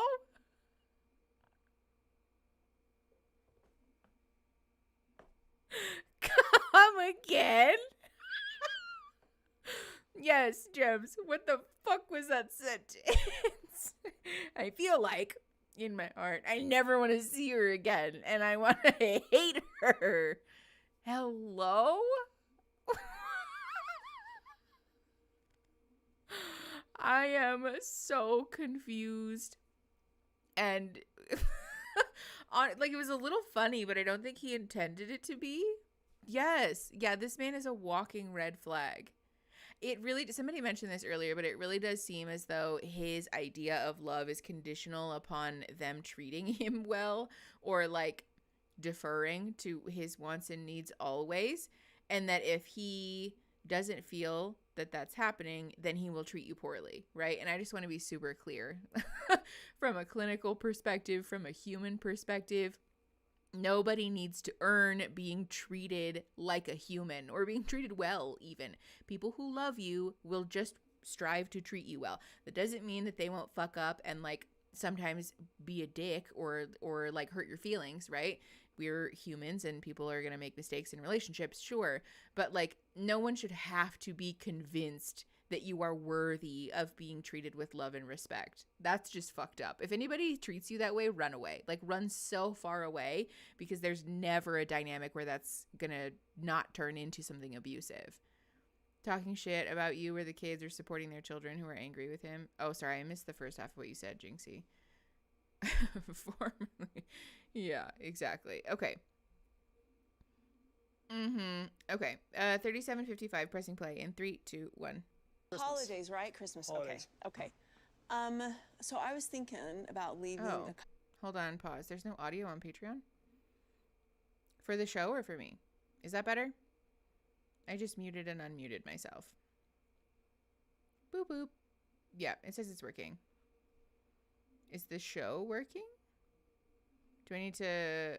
Audio never went away from me? Okay, great. Sometimes Patreon does weird things. I can see the little green circle around my face that says the mic is working. So you might have to leave the room or like the stage and then come back, like disconnect and then come back. Yeah. Sometimes you might have to reboot Discord. It's kind of weird. Oh yeah, your settings might be weird too. Okay. All right, sorry. Pressing play at 38 minutes, 1 second. Pressing play in 3, 2, 1. A couple of days after Christmas. So like the 27th, we're going to drive down. So we'll be here for a few days between Christmas and New Year's. Can you guys test in Utah? So even though you had COVID and everything, you still want us to test? Well, Aurora hasn't had COVID. And she's... Wait, seriously? No, so everyone she got never it got but it. Aurora? Nope, she never got it. Yeah, isn't that trippy? I haven't talked to Cody about COVID. I really honestly forgot how concerned he is about it. You travel here, you get here, you take the test. Okay. What I'd like to do is have them come over. If they can, stay close. Go see everybody else after so that we've got them just solid. Then they're just going to go up to Robin's house, and I'll just go over to the rental and just hang out with Janelle and the kids. I'm not going to go to Robin's, no. No. Why? When Janelle told us that she and her kids are going to do Christmas separate from us, it broke my heart. I was very sad to hear it. Thank you. So Gwendolyn's not going to be here for Christmas.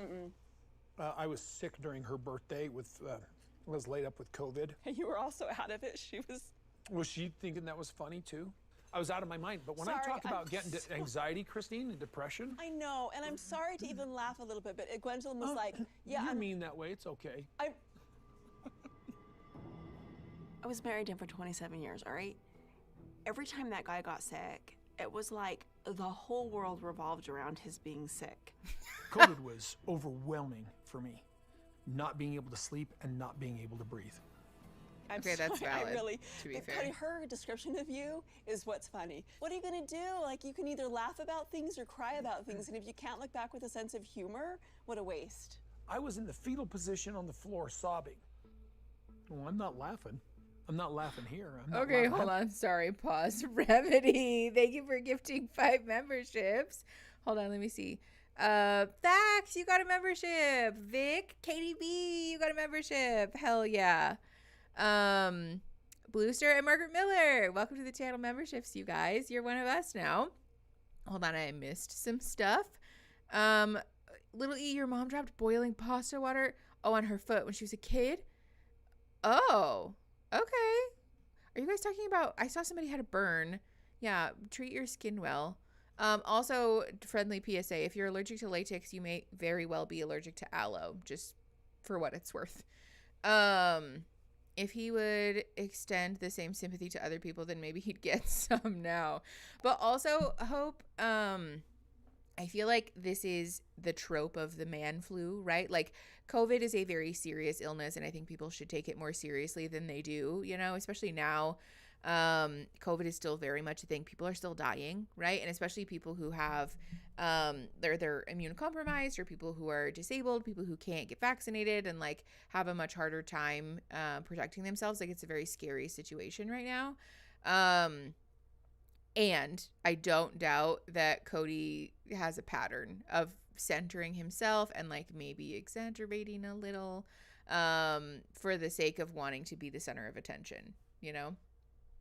I don't know who Jordan Peterson is. I've heard that name so many times, and I don't know who that is. And honestly, I'm really thankful that I don't. So, Janelle and Christine both got vaccinated, and Janelle at least followed all CDC guidelines, and they weren't given family guidelines until after the kids had already been shunned.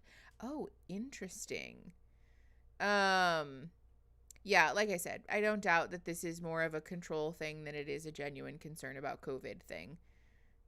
Laura B, I know, and I kind of want to stay in my little bubble. Like, I don't want to know because he sounds like a terrible person.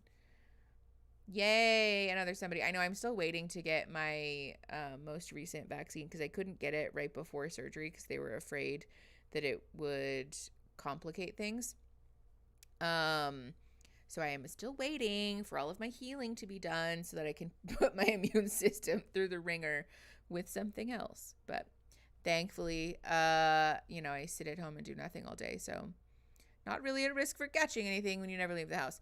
The way he is about COVID is infuriating. I have immune system shit, so I relate to still being really cautious, but why wouldn't he get vaccinated then? Oh, he's not vaccinated?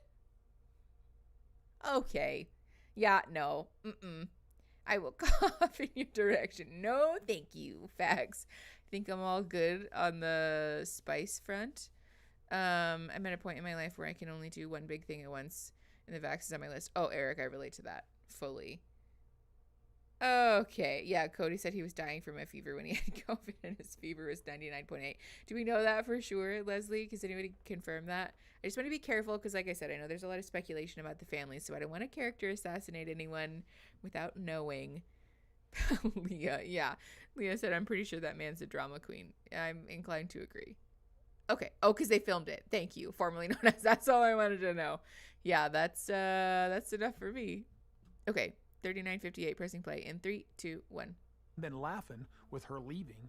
I've never been laughing about this thing. She asked me to stop staying at her place. I wasn't laughing then. She moved my stuff into the garage. I wasn't laughing then. She left with Truly, and she left early. I wasn't laughing then. I've never been laughing about this.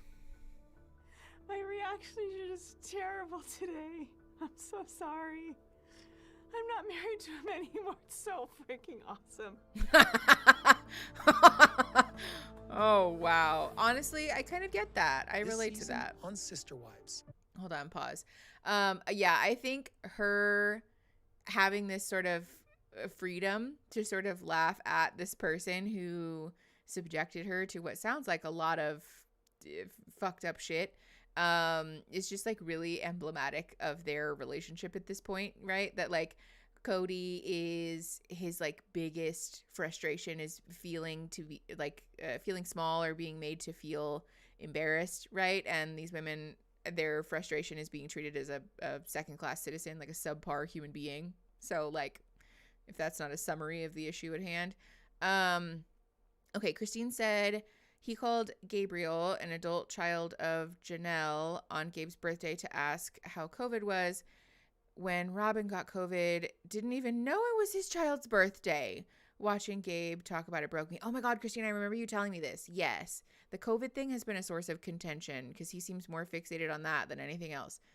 I thought your mouse. I'm so sorry, Eric. I left my cursor on the screen. I've been trying to move it. Yes, thank you. I do very much need a standing break. I also have to pee, so post dumping Cody is my favorite balm to this crazy. Yes, Bridget. Big agree. Okay.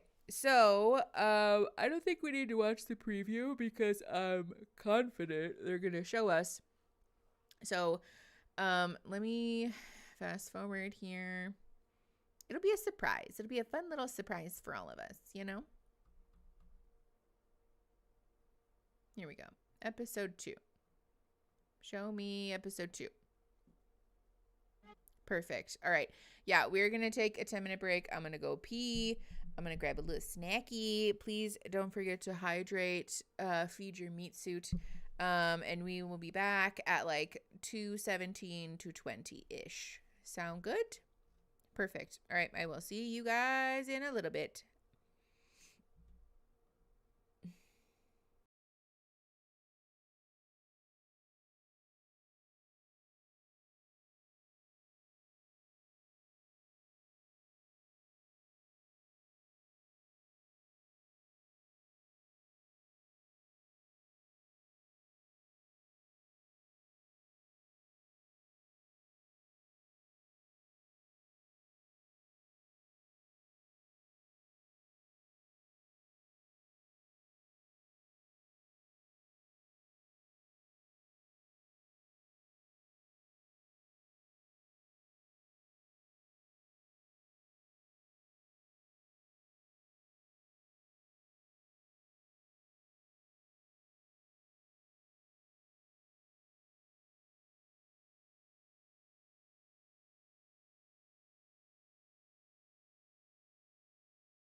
Hello, everyone.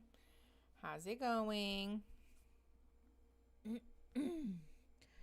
Oil replaces butter. Applesauce is a good egg replacement. Oh, interesting. Are you guys talking about vegan baking? That's fun. I haven't made a vegan baked good in years. We took our dog out. Oh, we took our dog to the ER after it swallowed a rubber baby spoon. My baby held it out to him in her high chair. Oh, good. That's good. He passed it eventually. That is so stressful. Hi, Gabby. How you doing? Thanks for coming. Thank you. Kalita, no, I did not bring cake, but I did, however, just wolf down an entire package of Chips Ahoy cookies and a giant handful of almonds. So, does that count? We spent the break talking about cake. That's iconic. I love that. I can't eat eggs and my partner can't eat dairy, so vegan baking it is. Oh, raspberry, that's valid. Did you guys make a cake deal? Oh, Christine, pizza and cheesy bread sounds so good. I feel like it's been so long since I've fully... You know what I can't wait? You know what I cannot wait to eat, you guys? The other thing about my healing, my recovery food is that I have to be mindful of sodium because it causes you to swell. And so I haven't been able to eat really much of anything that's not like made at home. And I am dying to eat Olive Garden. I cannot wait to just order breadsticks and a boat of Alfredo and eat that only because I don't really want any fucking thing else from Olive Garden except for Alfredo sauce, and bread is a vehicle to eat the Alfredo sauce. Oh, thank you, Katie. That you guys saying that is actually very helpful and reassuring because I can't really do my own hair right now, like I mentioned. And so Erin will give me a blowout occasionally when we have time, but it just takes a really long time. But otherwise, I'll braid my hair right after I get out of the shower and then take the braids out. This is what we get. And so this is my other, like, you know, I can be seen in public with this hair.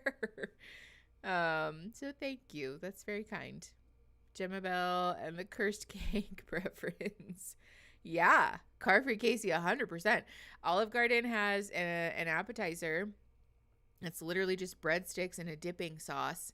And it's so good. I think you get 8 breadsticks or half a dozen breadsticks with the appetizer. Thank you, little E. I appreciate that. But yeah, you can just eat breadsticks and Alfredo. That's Erin and I literally, listen, this is our order anytime we go to Olive Garden. We get a chicken Alfredo as our entree, and then we just share that, and then we get an appetizer with the breadsticks and the, what do you call it? Alfredo as the dipping sauce, and that's it. We order, like, in theory, food for one, and we share it between the two of us, and we almost always end up with leftovers too, because the portion sizes at Olive Garden are just like wild. So life hack, if you and a friend or a loved one want to share Olive Garden, just do that. It's way easier. Just get appetizers. You'll get full in the breadsticks. I know, Teresa. Eric, can you not have Olive Garden either? Oh, you don't have it there. That's a hate crime. I am so sorry. Christine. You know what's so funny is I have been hesitating when I say that because I'm like, that sounds disgusting, but I don't mean it like that. He gives my hair a nice little blow dry, but with the thingy, the little like shark attachment thing, so it looks like a blowout. Gabby, what the fuck? This chat is so cursed, you guys. Me just yamming on about Olive Garden, and you guys are putting just graphic descriptions in my chat. Oh, yeah, Gemma Bell, the bottomless soup salad appetizer. Or soup salad breadsticks. Yeah. Katie. Honestly, that's a fair confusion. Sometimes my brain reads gnocchi as Gucci. Oh, yoy. The dog isn't supposed to eat for 35 minutes, but she's acting like she's starving. Yeah, Christine, daylight savings especially really will confuse the babes. Thankfully, we don't observe it here, but my dogs just beg for food an hour early every day anyways. So minestrone soup is so good. I love minestrone soup. Okay. Let's get going, shall we? Should we skip the recap? Let's see what's in it, and if it's stupid, I'm going to skip it. All right, so we're starting at 0 minutes, 0 seconds, and we're pressing play on the episode 2. In 3, 2, 1. Previously on Bye, Sister Wives. Christine. This whole thing with Go Cody to and Christine bed. is just floored me. I'm trying. Yeah, this recap sucks.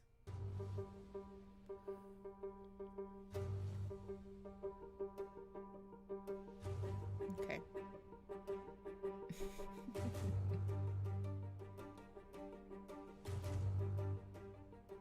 Okay. Longest intro ever. Go off.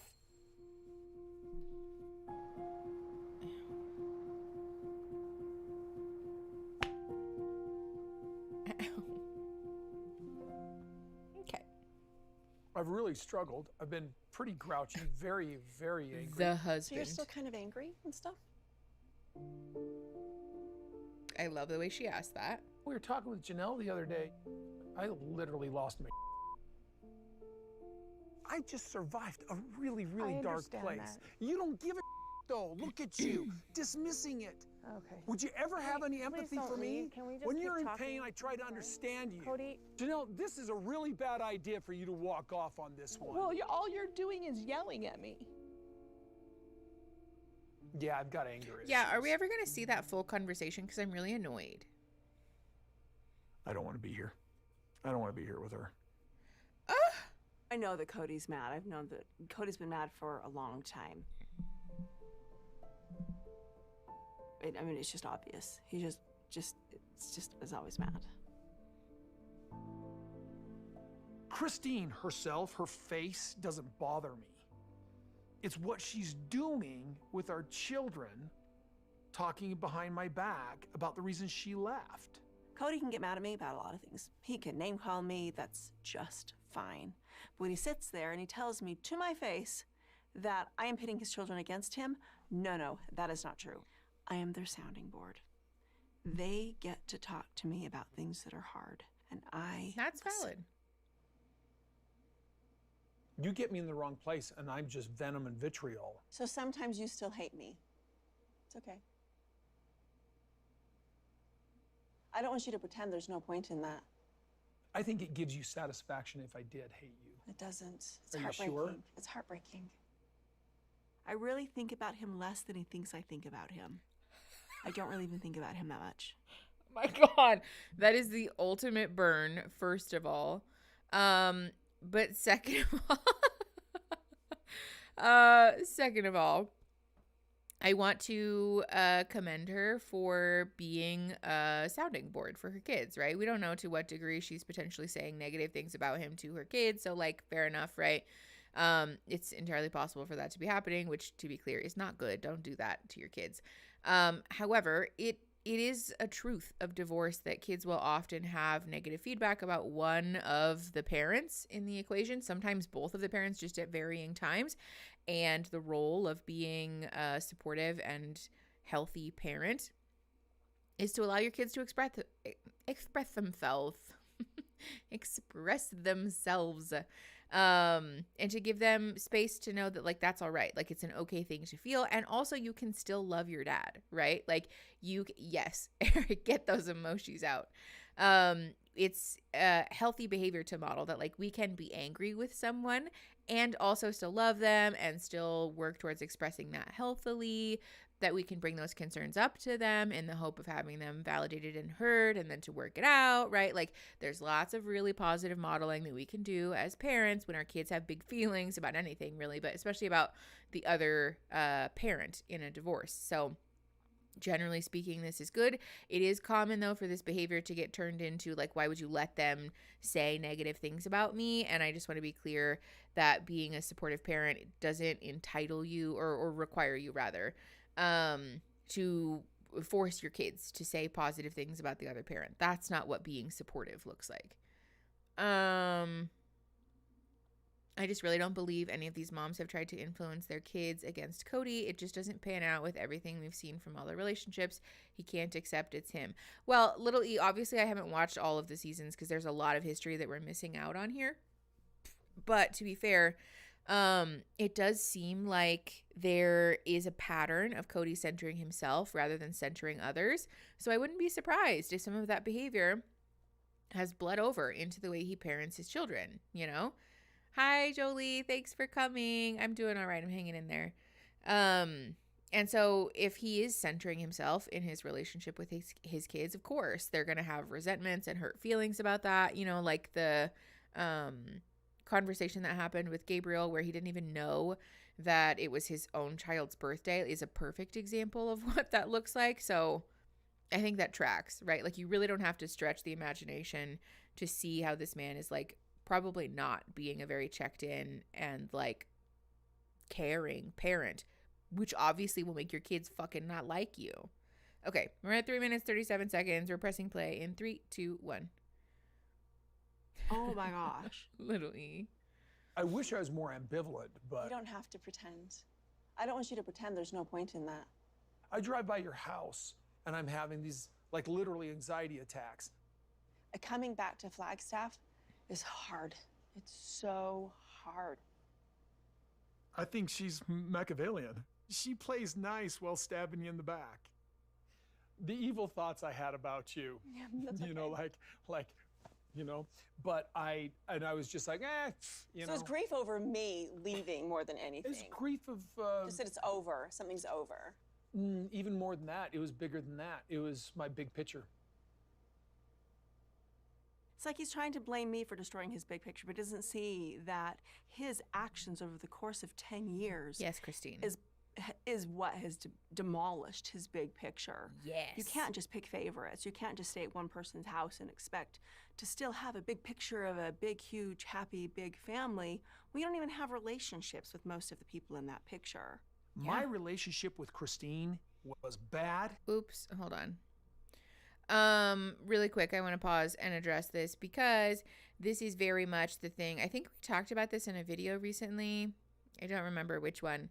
But the analogy that I often give folks when discussing problematic relationships like this is that if somebody has spent, you know, years, the course of your relationship pulling blocks out of your guys' collective Jenga tower, and then you doing something is the thing that causes the Jenga tower to topple over, it's not your fault solely that happened, right? The blame for that can't just be foisted off onto you and you alone, because the truth is that you didn't cause this instability, right?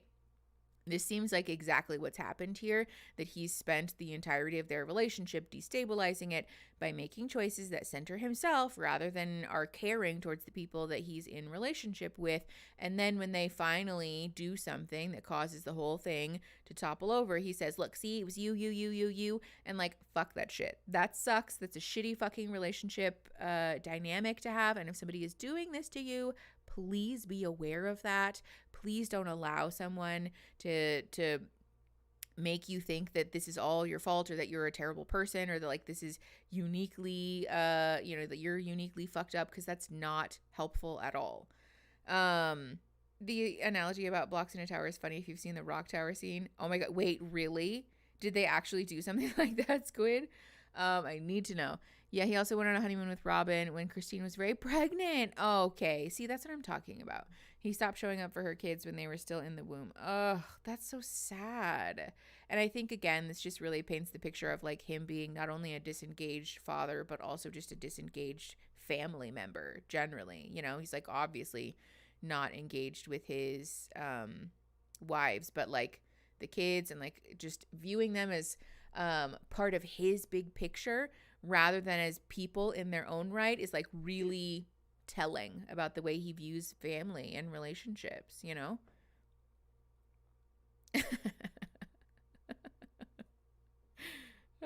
Sure, I saw that. Okay. 4 minutes, 48 seconds. We're pressing play in 3, 2, 1. Is bad because of me and Christine, not because of Robin. Well, I'm really sorry. This was never my intention.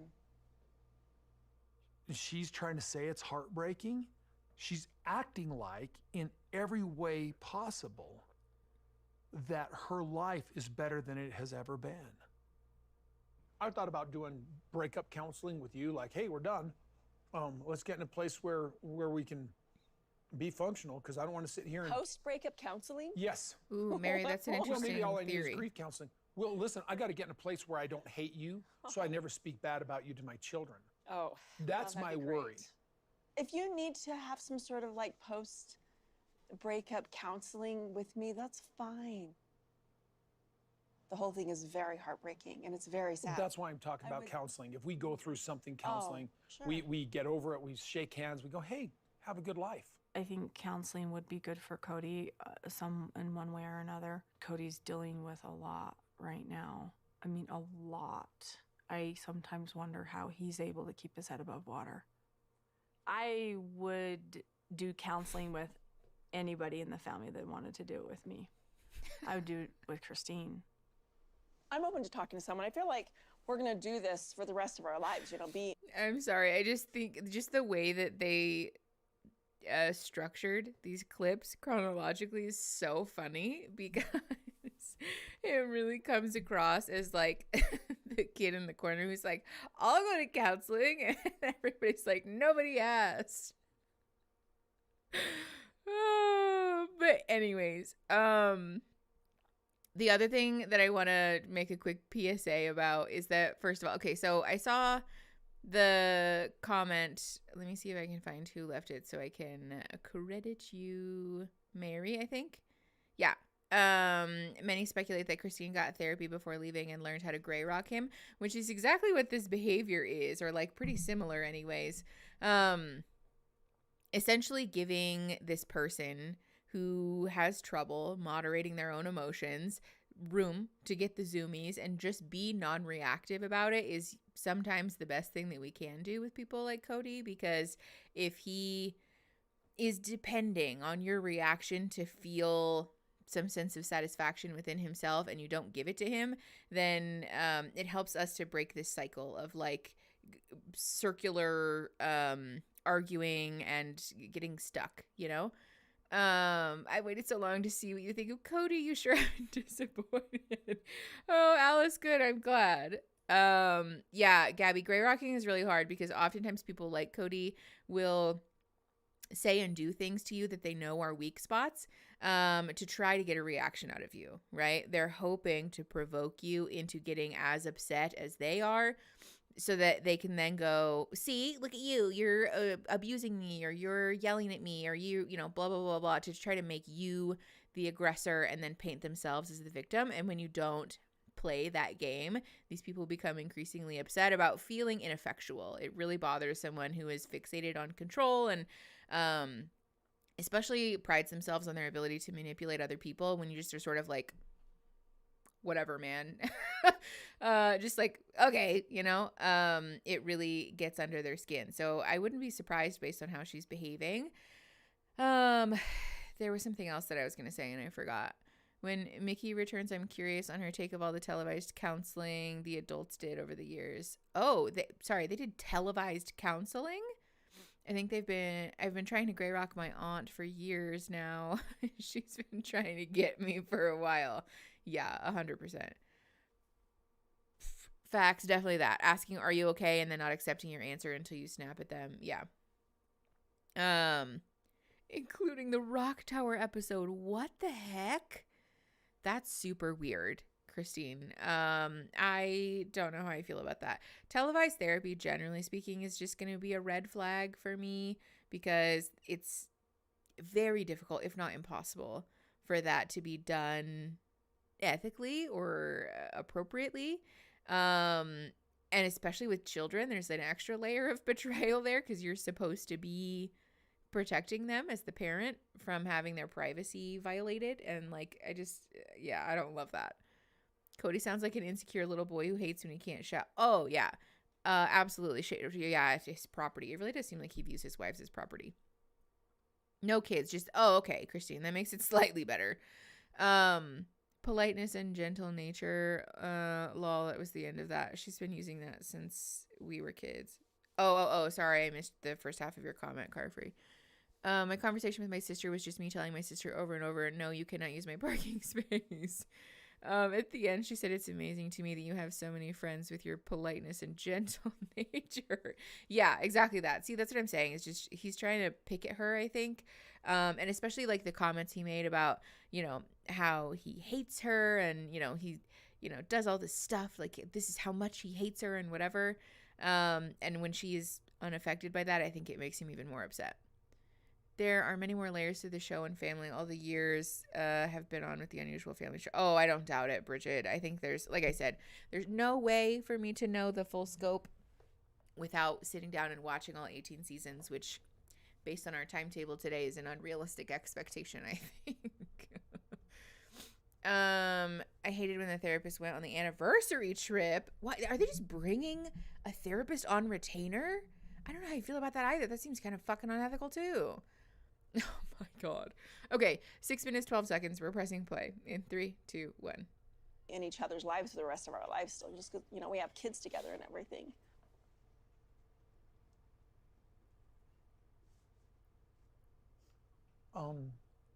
Well, I'll ask Pat if she's actually practicing in Utah and we could set something up. Sure. Well, I got to ask a counselor if that's even a good idea. I feel like, yeah, I need to figure out how to forgive her. That'd be a good idea. But am I ever going to trust her? Probably not. Cody's been bringing up going to counseling and therapy for years. Hold on, pause. Oops. I hate that they have the rewind buttons right next to them. Really quick, I also just want to give a PSA. If somebody is abusing you, going to counseling with them is a fucking bad idea. Not that that's your fault, to be clear. But especially anybody who is like a prospective clinician and wants to be a therapist one day, if you clock that there is one partner who's being abusive and the other partner is going to therapy because the abuser especially suggested it, don't engage. It's so unethical and it can lead to further abuse. It can sometimes serve as the training that the abuser needs to learn how to more effectively hurt and manipulate their victim, which is super fucked up. Obviously, as clinicians, we don't want to participate in that.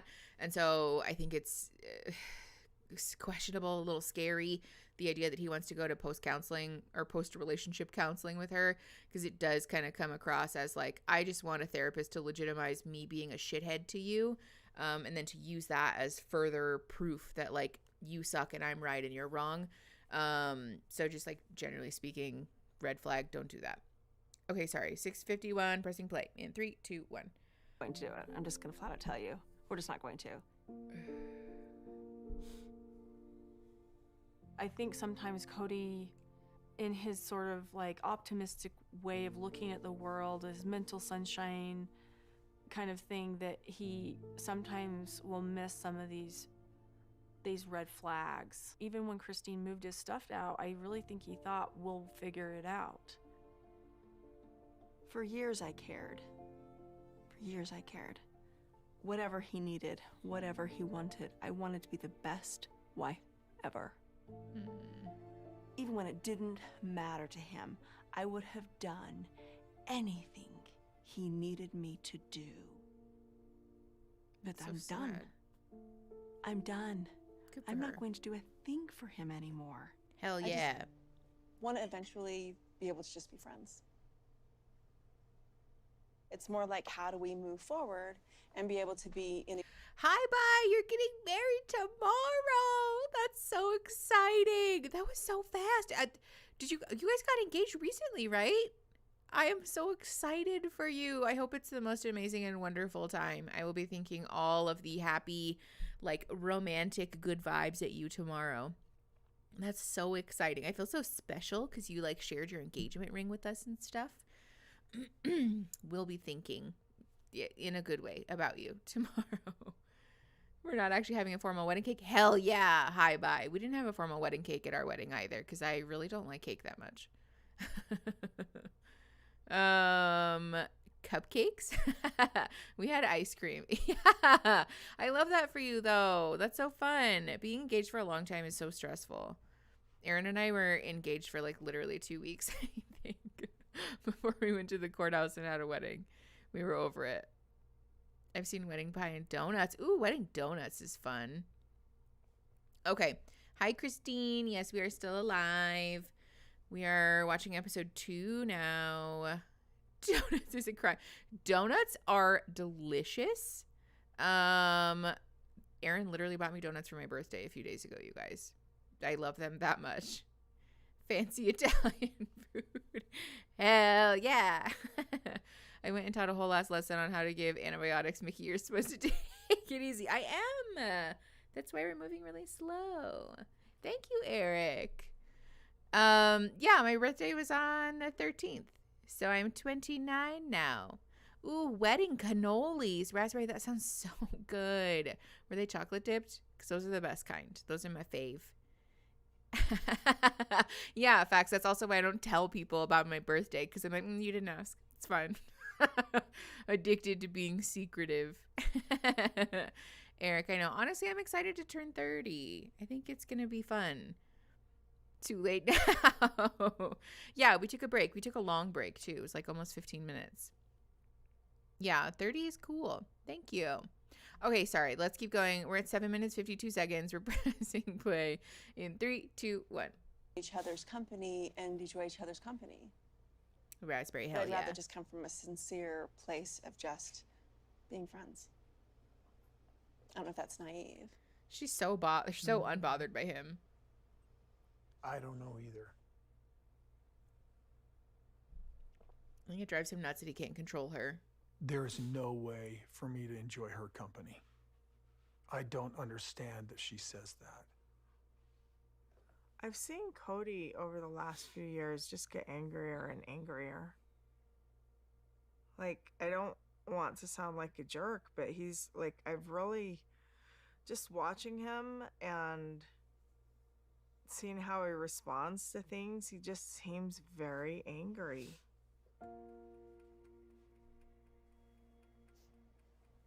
Justin, right. I'm glad you caught up. Thanks for coming. Me. Okay. Mm-hmm. Facts, I don't even know what yes. to think about that conversation. Oh my gosh, I'm just super grateful that I'm not married to him anymore. Oh my gosh, he's a lot. He's just so intense. I'm going to take off. Thanks for lunch. We'll see you. Thank you. I'll let you know next time I come in town with True. Alrighty. It'll be like in a couple weeks. Sounds great. All right. Thanks. Thank you. Thank you.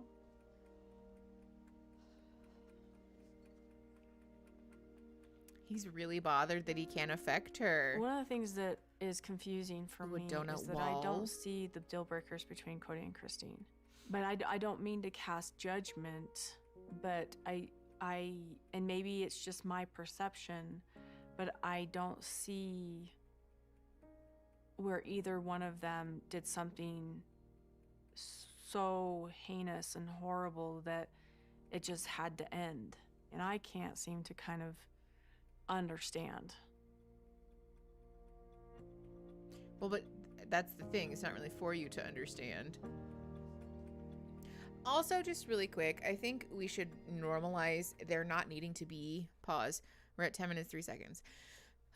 There not needing to be one singular blow up event to justify the end of a relationship, because, I mean, Christine said it earlier, right? That it was like 10 years of stuff that had added up that ultimately was enough for her to throw in the towel, you know? Katie, I caught that too. I didn't mean to cast judgment, but I'm gonna. I think the thing that's important to remember is that relationships are more complex than a simple, you know, one-for-one interaction, right? It's a series of actions, of inaction, and also of like relationship norms, of like feelings and thoughts and wants and needs going unaddressed. And like that's ultimately what ends up being the reason that relationships end after years and years and years, you know? Wedding day plan, hair and makeup featuring champagne and delicious independent coffee shop breakfast. Oh, with the best bagels outside of New York. Okay, yum. Love that for you. Yes, wedding bagels. Thank you, Gabby. See, wedding bagels, wedding donuts, and champagne. That sounds life-changing. Yeah, Cody thinks he should have done something to have a wife leave, but yeah, it was a sequence of events. He feels like because every straw didn't break the camel's back, it shouldn't contribute. Exactly. Ooh, pictures. Fun. Getting your pictures taken on your wedding day is so fun because you feel so like empowered and just like the best version of yourself. At least I did. It was really fun to just be like in your element, you know? Tatum, I'm so glad. Welcome to the live. Okay, let's keep going. We're at 10 minutes, 3 seconds. Pressing play in 3, 2, 1. I just wanted to be done. I just wanted to get away from her. It was just, okay. I don't need any more of this. Like, whatever, dog. Leave first if that makes you feel like a big man.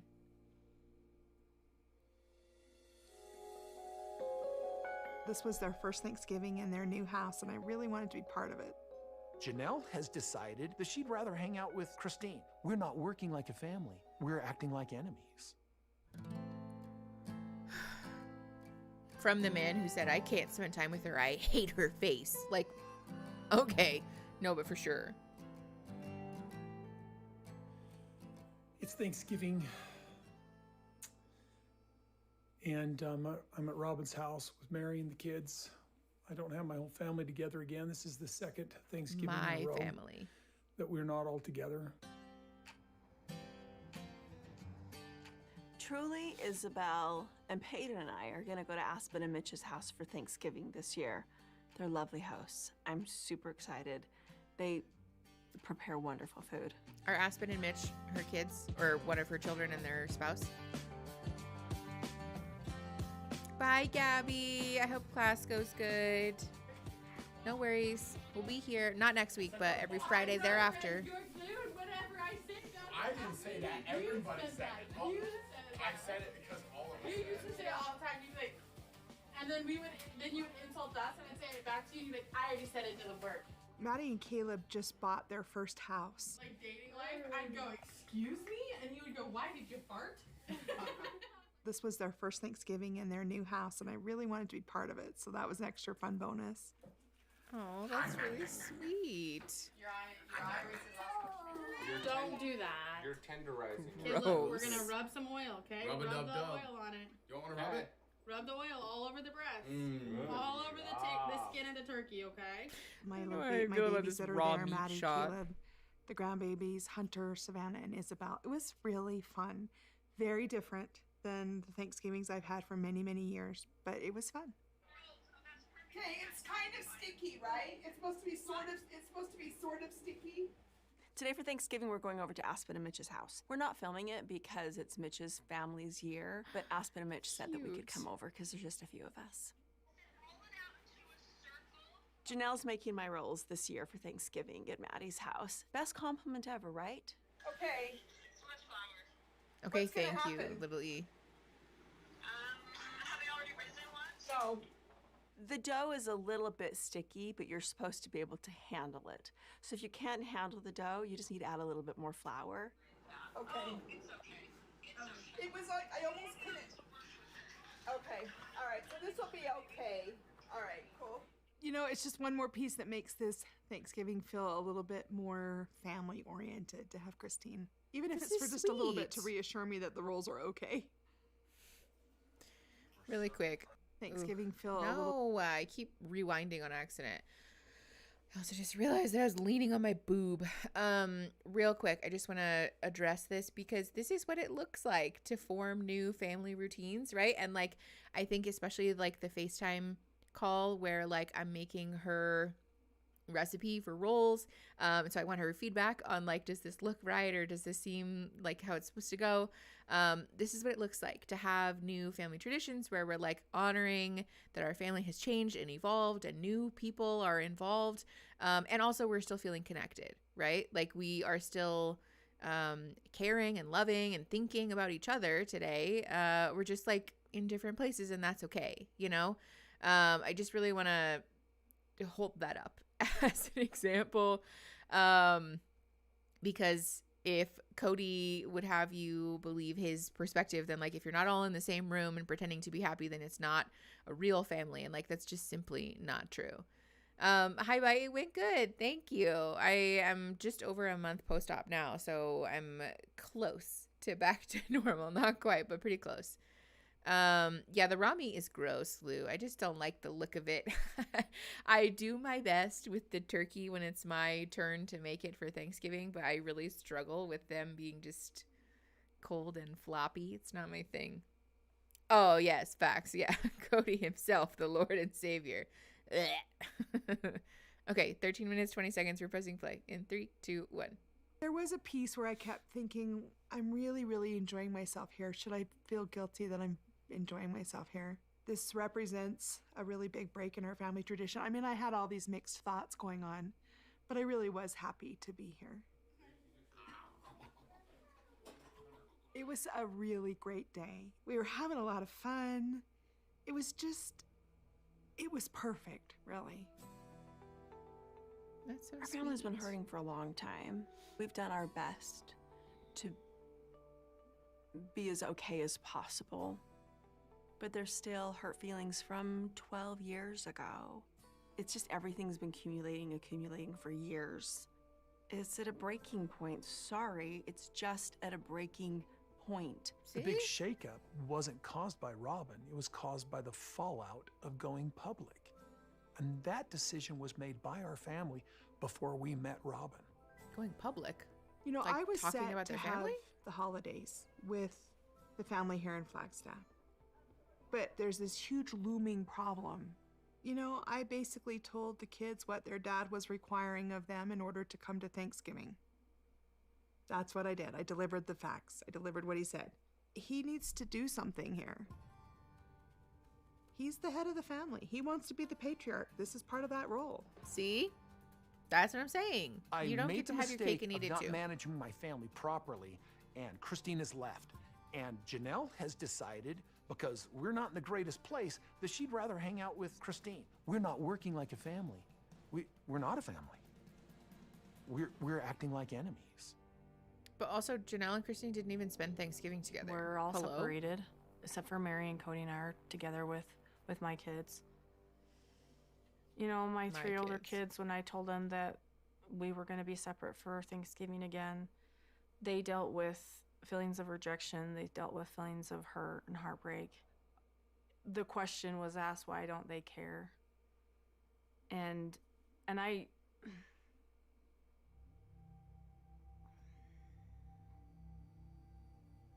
They've dealt with that heartbreak before. So just reminding them that it's not necessarily personal. Mm-hmm. Mm-hmm. Apologizing to them for being the innocent parties in this. That they're getting hurt by this. I wish we... Hold on, pause. But also, I'm just so frustrated because this was an opportunity to express that, like, listen, our family situation is complicated, right? And so people are choosing to do things that are the best for them, that feel the safest for them. And, you know, individually, like all the adults involved are trying to protect themselves and create, you know, closeness where they can. And so unfortunately that means that like things didn't work out the way that we had hoped that they would this year, but like it's not about you, right? Like you're not the problem here. Nobody's mad at you. Like we could have handled that situation so much more effectively to try to preserve those relationships there rather than painting this as though like they're the ones who are hurting you and I'm so sorry that you're getting hurt. Like this is a lot of divisive language being used by someone who claims to want family unity above all else. Hi bye said also tonight we're going out with my fiance's parents and brother for soup dumplings. Oh, hi bye. I love that. I hope you have the most wonderful soup dumplings of all time. That sounds delicious. This person raised us and sorry. That's a half of a message. Before Christine even left Cody, the kids were saying this person raised us and we love her, him, and we her and we will not shun her. See, that's what I'm talking about. Okay. Ooh, spanakopita. That sounds so good. All right, we're at 15:58. We're pressing play in 3, 2, 1. We would have gotten things straightened out before now. There's been a lot of offense, a lot of struggle, a lot of heartache. And I don't know what to do about it. Queen Fern, exactly.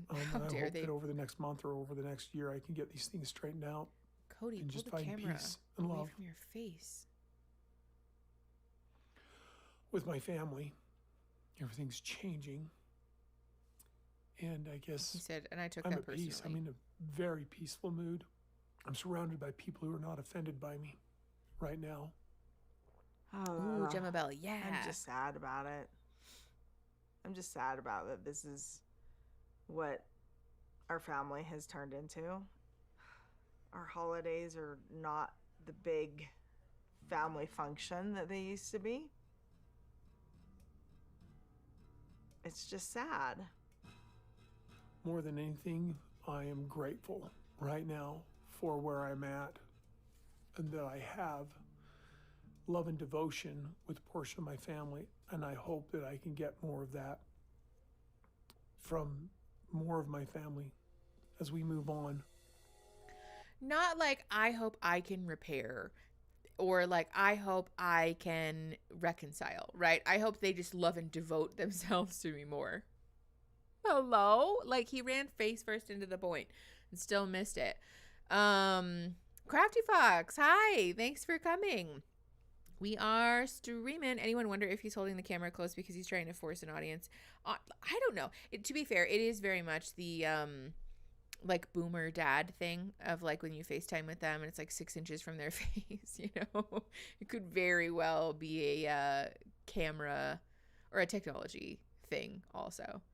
About Christine, sorry, my fingers a little too fast. I meant to say that even before his divorce with Christine, Janelle's kids were saying about COVID that they will not cut her off as their primary caregiver. Yeah, see? Gotta give it to get it, evil goose. Is that what we're calling him? Like silly goose, but he's not silly, he's evil. To be fair, he's not an evil person. He's just flawed. He's behaving really poorly. He's being abusive. Listening to this is really helping me accept that traditions change, and that's okay. I struggle with it every holiday season because I struggle with change in general. Super relatable, Sammy. It's helpful, I think, to participate in the traditions changing, and sometimes even having a conscious discussion about setting new traditions can help to ease that discomfort, right? I don't know if you're neurodivergent, but neurodivergent people in general can really struggle with change and like things looking different. And that's usually the encouragement that I give, is that, like, you know, when we are actively participating and creating a collaborative environment around setting new changes or setting new traditions and like being a part of that change, it can help feel less like out of control, less like we're getting taken for a ride, because for a lot of folks that's the struggle, you know. So food for thought, might be worth having a family FaceTime about, like, you know, we're doing new stuff, and so what does that look like, and what do we want to incorporate? How is that gonna be different or the same or whatever, you know? Yeah, change is hard, Teresa.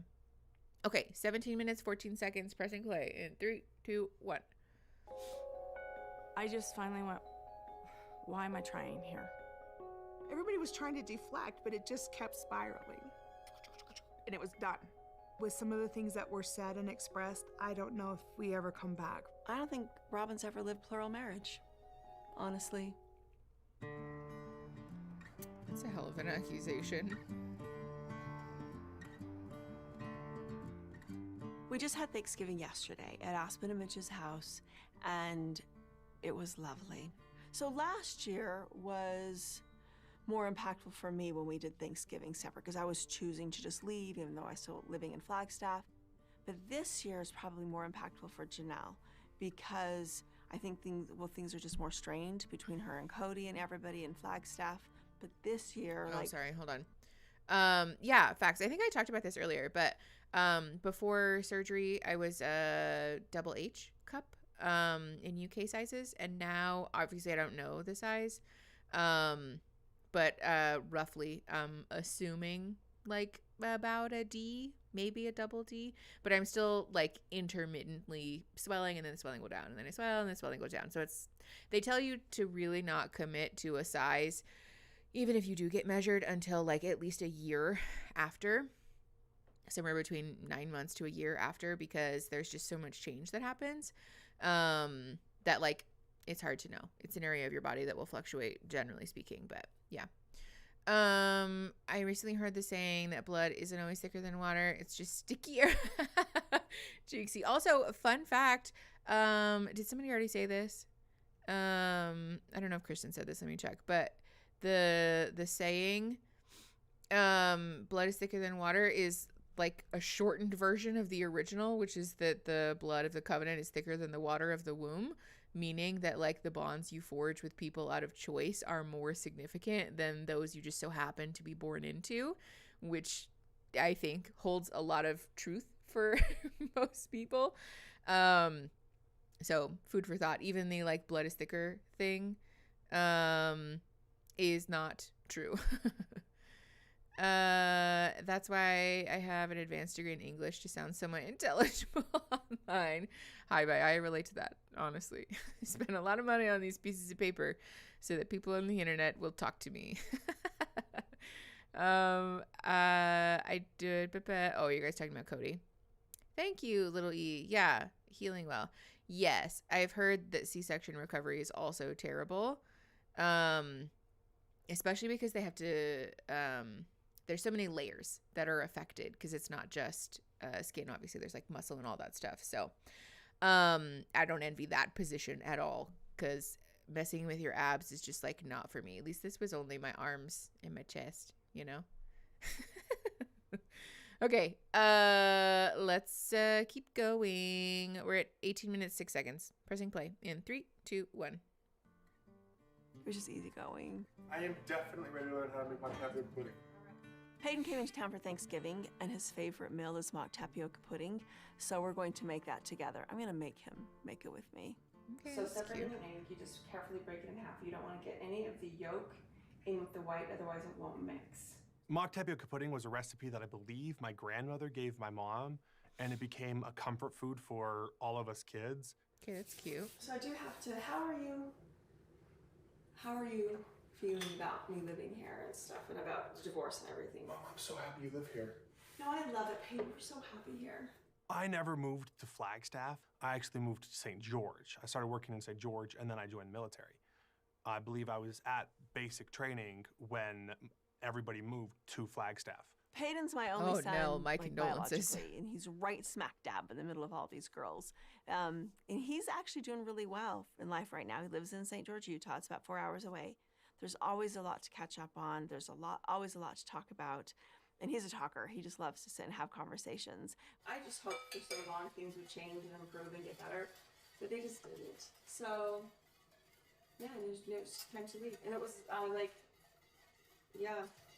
I told him, like, in the end, like, I just want to be friends. I just want to be friends with you. I think we're better friends than anything else, and I just want to be friends. And his relationship with you kids, I always hope it gets better. Like, what do you think about that? I've got my own issues with Dad. Look at the better on issues with Dad. I think better on issues with Dad. Sorry, I didn't, yeah. I know. No, Mom, it's okay. And it's meant a lot to me to hear Mom open up about this and not just talk about it, but talk with me about it, knowing that she trusts me with this information. So Wait, Dad's Eric, got what does COVID Peyton now. mean in the Robin's UK? got COVID. They've all had COVID now. They got very, very, very sick. Sicker than most people get. It's because their immune systems are terrible. Stop it. Okay, All okay. right? Stop it. His sarcasm is not helping his anger. He's just being sarcastic.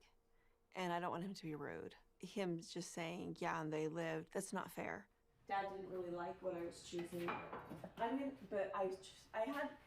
the choices that I made. Mom, because he asked you not to go to Grandma's funeral. My mom's kids and Janelle's kids have chosen a side. To the best of my knowledge, all of us chose my mom. Okay, Dad and choosing Robin's family for Christmas because we didn't want to do a Zoom call. That whole thing got blown up out of perspective completely, and I'm hoping that one can get fixed. Real quick, just for what it's worth, this is very much not the picture of a woman who is encouraging her kids to shit on their dad. This is like the opposite of that. Oh, got it, Eric.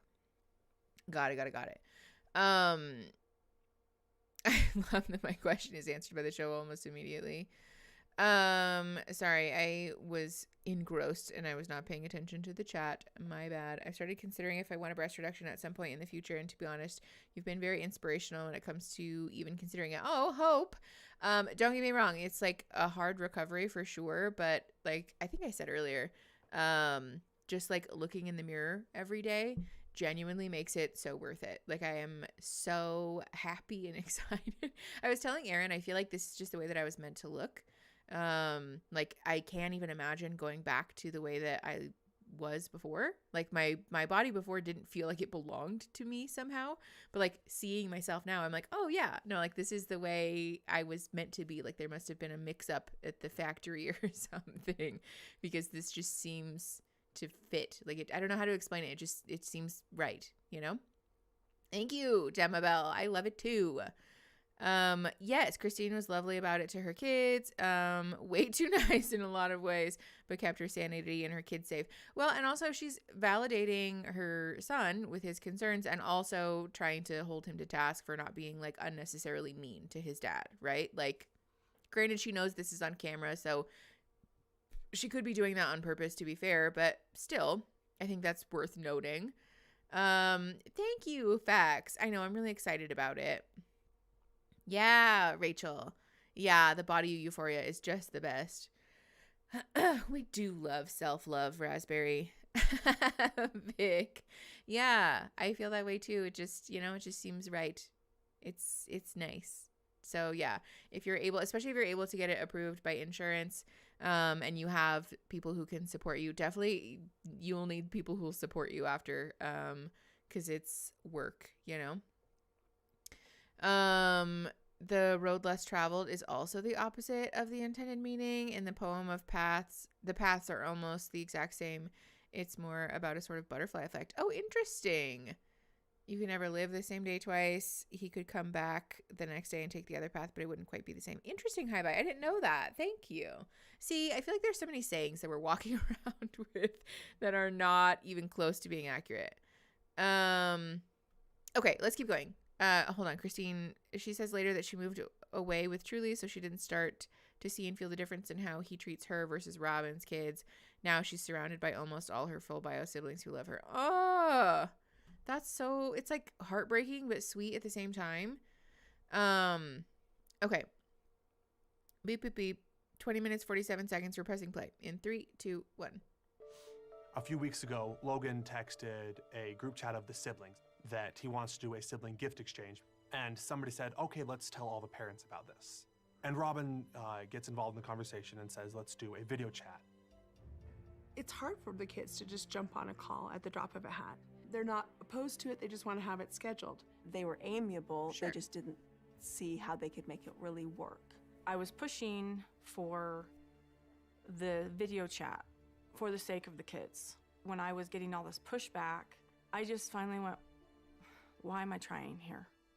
And I was like, fine, I'm out. Robin, what? Also, hold on. Hi, bye. Ooh, ContraPoint, slightly paraphrased. It's like I finally have the body I meant to. Oh, I was like, what does that say? Expire inside of. Yes, exactly. Also, thank you for the $5. Hi, bye. That is exactly how it feels. This is my finisher model. Yes, exactly though. I saw, yeah, Robin, it's not about you. Also the saying, pull yourself up by your bootstraps. Yes, because it's literally impossible. Thank you, Katie. This is such a great little side convo. Yes, I also love ContraPoints. She's an icon. Okay. Yeah. Oh, also, I want to address this. I knew there was something. Robin acting like everyone is rebuffing her when they literally were just saying, like, we just don't want to do it your way, is like, she seems like she's sort of absorbed some of Cody's affect about conflict. Yes, hi bye, I have reached my final evolutionary form. Spanakopita in the soup channel. Yeah, mods, can we change the soup channel back to food, please? Because I don't want, especially new people, to be confused. You can post about food there. It's about like food generally. That's our food porn channel, not just for soup. Okay. Yeah. Spanakopita is delicious. Facts. All right, we're at 21:26. We're pressing play in 3, 2, 1. You know, this is an effort in futility. So I remember even at one point she said, my kids don't even remember who their siblings are. And Hunter was like, one video call's not going to help that. Honestly, and it fair. got blown out of proportion that they didn't want to hang out, and then suddenly no one wanted to hang out, and then all of these hurt feelings about when Robin first came into the family came out, and it's like, oh my gosh. Then it just turned into this whole big, like, kind of squabble between my kids and a bunch of the other kids. It really just got blown out of proportion, I think. Everyone's emotions just ran super high. Gwendolyn tried to lighten it all up, and that went really bad. Everybody was trying to deflect, but it just kept spiraling. And it was done. With some of the things that were said and expressed, I don't know if we ever come back from it.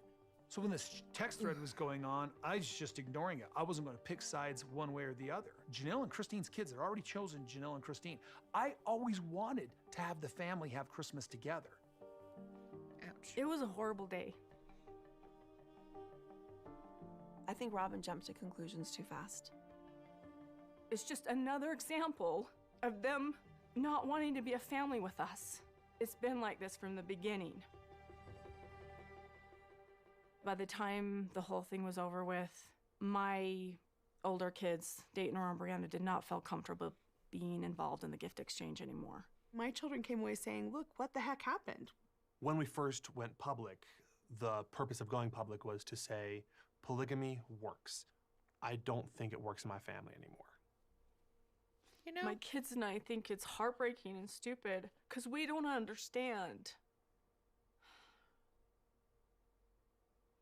And here it is, just another reaffirmation of everything, all the messages we're getting, that we're the outsiders and we're on the other side. We're not. We refuse to be. We don't know what else to do. I know that you kids have really struggled with his choices. It's very frustrating. I know. I just don't know how to feel about that. Like, make it so he can have a relationship with his dad. But his dad has picked sides. His dad's doing Christmas with Robin and her kids and Mary. He's picked sides. In front of Peyton, I'm going to say, I think we can work all this all out. I think everything's going to be fine. Is it going to be? No. I don't want to say that dad was a distant father. When he was there, and I could always go find him. Yeah. I always knew where he was. Yeah. But I didn't have to go find him. But having so many brothers, so many moms, so many support systems always there, that helped a ton. Yeah, good. Good. It's really important for wives and mothers to help those relationships that the dad has with his children, because he's not there all the time. It is my responsibility to be a mom and to be a mother, and it's my favorite thing that I do in this life. It's his responsibility to create a good relationship with his children, and it always has been. You got an amazing friend, and I like where you are. I love it. Once again, I feel like our family is just dividing. Okay, hold on. So, I mean, there's a couple of things here. I think, first of all, hold on. Where did this go? There it is. Robin conducting herself in a way that sort of fuels this fire of like, we're on the outside and my kids are being, surgically excised from the family and whatever, is probably not helping matters. It does also seem that like the Zoom call thing got blown out of proportion because Robin got involved. Hi, Mackenzie. Yes, we are still trucking. We're about halfway through episode 2 today. But yeah, I think her involvement honestly seems to fuel a lot of the discord, yeah, facts. Hold on, just my back is killing me and I could not sit like that any longer. Okay. Anyways, I think there's also an interesting conversation to be had about extended family structures, right? In the sense that sorry, I lost my train of thought. Polyamorous people do this, right? Where like they're able to integrate several family systems and have this sort of, you know, polycule that's like similar to this. But the difference being that there's such a high focus on everybody's autonomy and independence and, you know, lives, wants, needs being respected. Yeah, facts. That's actually like what the term is, because when you like map out like a genogram, different polyamorous families and structured like relationships, it does kind of look like a molecule. But like that's usually what helps those people to be successful, is that we're having very conscientious conversations and like clear boundaries about time, about attention, and about like what works for people, right? It's sort of an ever evolving conversation about who needs what, how can we work, you know, this out essentially. This is the opposite of that in the sense that like Cody sort of sits on this throne at the center and tells everybody else what their wants and needs are, even if that's not the truth. And then if that doesn't work for them, then they can just like go fuck themselves, I guess. And like, what a surprise. That doesn't fucking work, you know? What did Christine say? I missed it. Also, that feels flawed that the premise of polygamy is that the partners are only partners with the man, not each other. Yes, but expecting the wives to all have a great relationship at the same time. Exactly. This is, again, the thing of, like, Cody just sits on the throne at the center, right?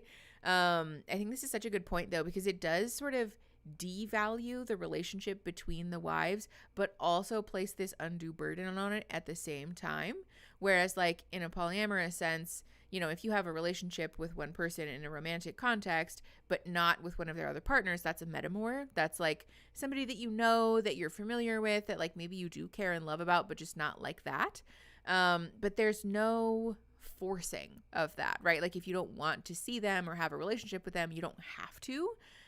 Whereas this is very much like you must have a relationship with them, but not like that. But also don't be not close with them, and like you have to do all the stuff with them, but like you can't. There's like such a weird division, but also a forced closeness that seems counterintuitive.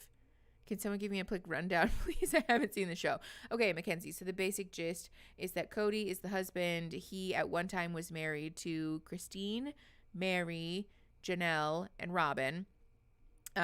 Christine, Mary, and Janelle were like the sort of three original wives, and then they added Robin to the mix, and things got wonky. And now in season 18, Christine has left. Ultimately, at this point in real time, there's been 3 divorces, with Robin being the only person who's still married to Cody, or like with Cody. But at this point in the show that we're watching, Christine has left, and everybody else is sort of scrambling and like, you know, freaking out about like, our family's not the same. Weirdly similar to the corporate model, workers treated as expendable but expected to have undying loyalty to the patriarch. Exactly. Yes, Jolie. Yeah, they have no say in anything, and he makes all the rules, which, like, what a surprise to no one that didn't work out well. Yes, Mackenzie. Okay, 25 minutes, 7 seconds. We're pressing play in 3, 2, 1. I think we're looking at a permanent separation. All right, thank you. Hey, when are you moving up here since we're up here now? A while. It'll be a minute. I know you have your commitments. It's fine. I have a few commitments. It's always nice to see you. I don't think Robin's ever lived plural marriage, honestly. Because as soon as she came into the family, even before they got married, I just don't even want to go down the road. It just doesn't help with anything. It just doesn't help with anything. I left Cody. That was a button. I could see he had favorites. Well, when you have a wife that's a favorite, your other kids are going to see, and they're going to have a hard time with that. And it doesn't mean they don't accept her, but they don't accept her as much as Cody did then, I guess. I just don't see a way that this situation isn't inherently messy. Ears pierced. How are you feeling right now? I'm feeling very anxious. I kind of have a confession to make, as I went and got my ear pierced when I was a sophomore in high school. What?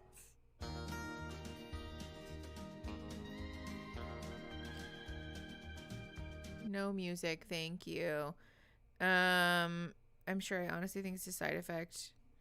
Oh, sorry. There's this lack of real desire to get together. But right now I'm excited about my experience with Aurora, and I'm looking forward to that. Aurora, you're going to go in and get your ears pierced. How are you feeling right now? I'm feeling very anxious, butterflies in my stomach, but I'm very excited. I used to have an unfavorable opinion about ear piercing. The original paradigm that we were coming from and our family agreement was that we wouldn't have piercings. Oh boy. When I first married Mary, she didn't have pierced ears. And her mother and I chatted about it, and Mary's mom was like, Grandma Bonnie was like, piercing your ears is against, the gospel, the word of the gospel. Like, you're not supposed to pierce your ears. I know that in the church that I grew up in, that was like a big thing. You just don't pierce your ears. If God had wanted holes in your ears, he would have put them there himself. You know? Okay. Janelle's coming to the family. Hey, we're not going to have pierced ears because our church leaders don't like it, I even took my earrings out. And I know it seems like a silly thing, but you know what? When you're trying to live righteously and have a faith and you want to embrace your faith, there are little things like that. When I met Christine, she had 2 piercings, and I'm kind of squeamish about piercings in a way, so like 2 piercings was like, oh, too much. He told me how he hated earrings, and I had 2 on each ear. So I stopped wearing earrings forever ago. I want to do my family right, we're going to play by the rules type of thing. Okay. And then Robin comes to the family, and Robin's got piercings, and her dad took her to get them. He told me that his other wives had given up their earrings, and it was right around Christmas, and I found out what a grump he was through Christmas, and he hated the commercialism surrounding Christmas, and it was always like this pressure to make sure that everybody got something special, and so I made him a deal. I will take out my earrings, and I will never wear them again if you will be happy and jolly, from Thanksgiving until New Year's. My attitude gradually changed about it. Robin started my sister-wife's closet, and I went, hey, this whole earring thing has gotten stupid. So I'm okay with, I don't want a whole bunch of piercings, but with piercings. Cody got over it, because, I'm obviously wearing them. I don't know what changed for him. I just decided I really liked him and I was going to put him back in. And I was over 18, so I wasn't breaking any rules. And, Cody didn't really care. But we still kind of felt like we needed to enforce the same rules for the older kids as we did the younger kids. So we kind of held to the 18. I still don't have pierced ears. That is purely just because of my skin. I'm allergic to all metals. So I'm just not going to mess with it. This will be the first time I've ever gone with one of my daughters to get their ears pierced.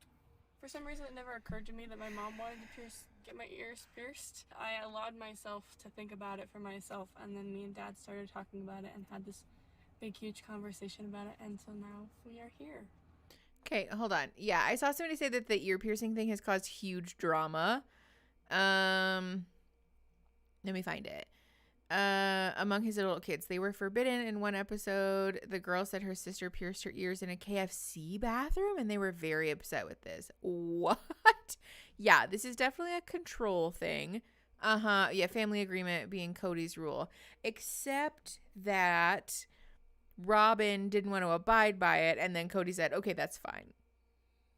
Like, I, again, know nothing about this show, and so I'm just going in blind, but with the accusations of favoritism, like, it's all coming together. Like, it's all starting to track for me. Oh, bye, Julie.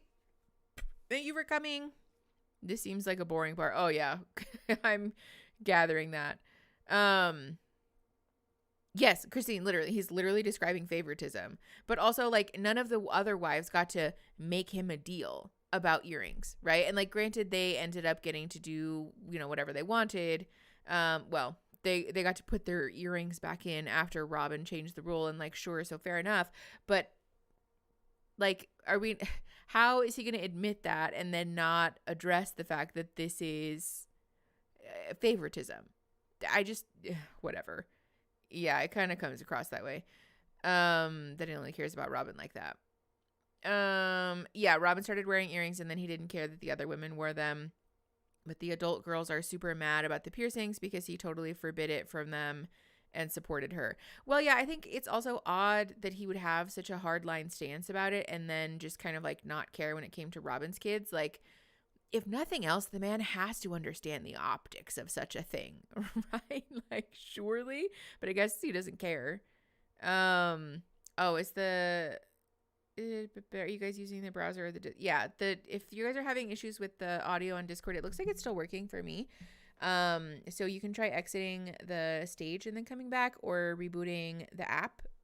Discord seems to be being weird today. I'm really sorry. Yeah, the Discord app seems to perform better in my experience, but like I said, try exiting the room and then coming back. Rules for thee, but not for me. 100%. Okay, 25:50. We're pressing play in 3, 2, 1. Woohoo! She was completely bought into what I was saying. And she thought about it a lot and discussed it with me and her mom and said, I want to do it. It's kind of a benchmark because Aurora wasn't going to pierce her ears out of respect for me. And I didn't want my daughters having their ears pierced. Ew. And my value or my perspective on that has changed completely. And so now I'm going with Aurora, kind of like a sort of an experience, a daddy-daughter experience, and we're going to go get her ears pierced. Wait, is she not 18? Because I thought the reason she was going to get them is because she was 18 and that's what she wanted to do. Is she not 18 at this point? Just have these people never read the story of Jacob, Leah, and Rachel? Clearly not, Raspberry. She's in college. Okay, so she is over 18, but still, his vibe with Robin's older girls gives me the ick. I can't explain it. I saw someone else say that too. Yeah, that he just, especially the like out of respect for me thing. Yuck, dude. Fucking yuck. All right, 30 minutes, 26 seconds, pressing play in 3, 2, 1. Because of the COVID restrictions, Robin and I both can't go. They'll only allow me to go, or one of us to go, and Aurora picked me. And to be honest with you, maybe Robin might have promoted this a little bit because she has this real great memory of her and her dad going and getting her ears pierced. You're getting nervous. I could tell you're almost like shaking. I am very nervous. All right, well, let's go. I am all right with needles, so I think I'll be okay. It won't take long. Let's go. Okay. I'll be honest, I don't know when all my older daughters, when they got their ears pierced. I don't know if they did it, while they were still at home. I don't actually remember. I think all of our children, all of our girls waited until they were 18 to pierce their ears. Hold on. Who's leaving? About to do last looks at the bridal cape and then go to dinner. Bye. Hi, bye. I hope you have the most wonderful night. I need sleep, so we're gonna go to bed. Bye, Chestnut. Thank you for coming. Literally, yes, Christine, that's he was so bent out of shape about this family rule, but literally doesn't even remember anything about his other children, but is making the biggest deal out of this for Robin's oldest daughter. Like, okay, Mickey, what are your thoughts on Justin Bieber and Selena Gomez's relationship? Oh, I don't know, actually. That's probably one of the celebrity fandoms that I know almost nothing about. He perceives these girls as obedient while they're having panic attacks and afraid to talk about their siblings' support on camera, but really they're just playing a different role in this ugly dynamic. Yeah, that I feel like he is just really fixated on whether or not he is perceived as being in control, because the reality is that if his other daughters pierced their ears before they were 18 and he didn't know it, it doesn't really bother him because he's not consciously aware of that. As long as everybody else perceives him as being the patriarch, then he's fine with that. Someday I need you to do a reaction to a past episode where Cody takes all of his daughters on a father-daughter bonding trip. Oh no, Lauren, that sounds like hell on earth. Fucking yuck. Facts. I thought that too. Okay. 31 minutes, 7 seconds. Pressing play in 3, 2, 1. Cody had me on a video call, so I got to watch her grimace. I mean, at least she went to I've had a deep appreciation for how good much piercing place. Aurora has respected my authority as the father and the head of our home. Ew. just appreciate the respect she's given me on that level. Wow. That's so Let me see. gross. Wow. That is so cool. It was just really cute and fun. Robin, And don't touch it them. was- Jesus, and she just Cody got them being done. So sweet and positive about it. It would have been so fun to have him have this experience with each of his girls. I kind of have a confession to make, is I went and got my ear pierced when I was a sophomore in high school. What? You did? Now you cut. What? See? You little hypocrite. My authority. So, yeah, I got Ugh. my ear pierced when I was a sophomore in high school.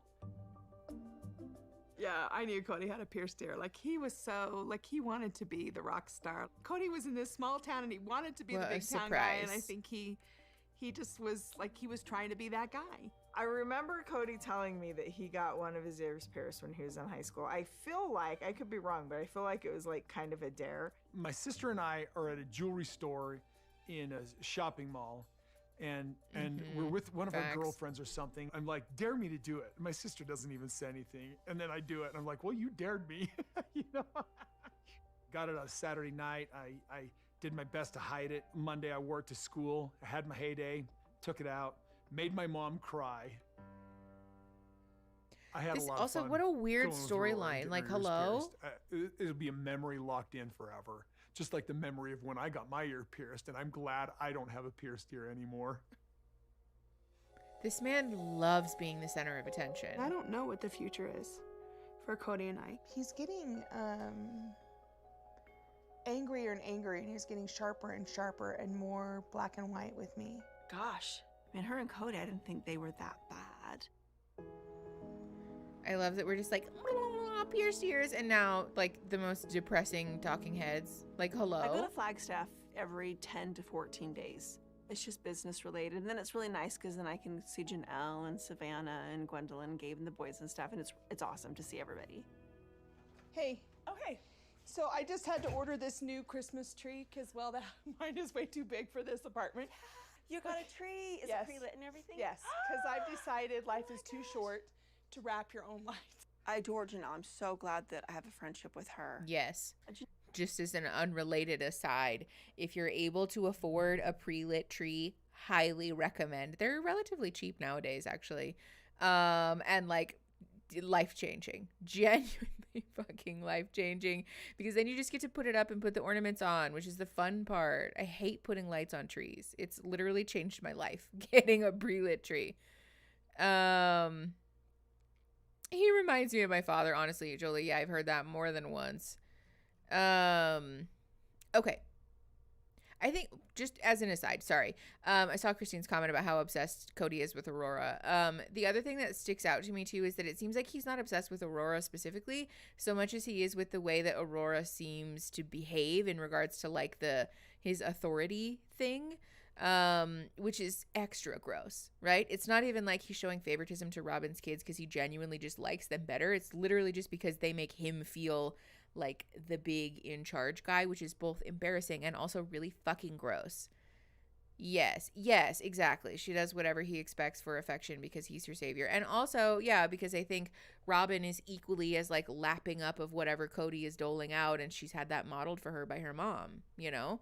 Just all yuck, all fucking bad. And like also very much the like love is conditional message, which is great for developing kids. Love that for her. That's sarcasm, to be clear. Okay, 33:57. We're pressing play in 3, 2, 1. Janelle and I got closer and closer really a lot since we moved to Flagstaff. And with me leaving, she's just been so supportive. I hope I'm there for her like she has been for me, because she's been extremely supportive of me leaving. It was fun. So you had a fun Thanksgiving? Yeah, it was and fun. Isabel, how's Isabel doing? She Good. okay? Yeah. Okay, good. She Good. calls me like she misses me so bad sometimes. I think she's struggling that first semester in college. Even Logan, who lived in Las Vegas, was like, I'm gonna drop out and come home, Mom. They all have that first semester. There's some Are you discussion talking about next year going to Maddie's College again? is hard. I thought I was going to drop out of college I know my first everything's semester really separate too. right now, but it can't stay that way, right? Yeah, I don't know. Really? I have no idea. Like, I just don't even know. So I just am taking it day by day. It's really just about, I need respect. Yuck. Like Cody saying this. Yeah. You know, Cody always was a really engaged father. It's one of the things I admired the most about him. When COVID happened, the relationships with my children, my boys especially, really broke down. And I think that kind of opened the door for some of the older complaints to start coming up again. I'm sort of stuck in the middle. My boys feel like there's been a definite favoritism and preference on time and energy poured into the different households.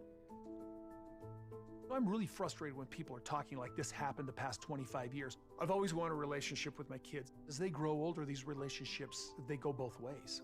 During COVID, things shifted. I made it empirically clear that I did not need the boys to apologize. I just need to communicate with them and talk and sort of clear the air of all these rumors going on in the family. What are you waiting I for? look at Cody and I think, come on, can you just have a little bit of compassion? Yes. You know, don't draw such a hard line. So I'm not optimistic. Everything's so separate then. Mm-hmm. And I think the kids are just kind of tired of pretending that everything's okay. I don't think it's one-sided. It's not one-sided. There's no one bad guy here. Nope. I just think this maybe goes back to when we blended families. We somehow missed something. Blending a family is hard work. And here we are, we have a plural family, so it's even harder because of all the different dynamics. My children remember a lot of hurts. I know that they tried very hard to integrate everybody, but maybe there were always cracks. Well, yeah.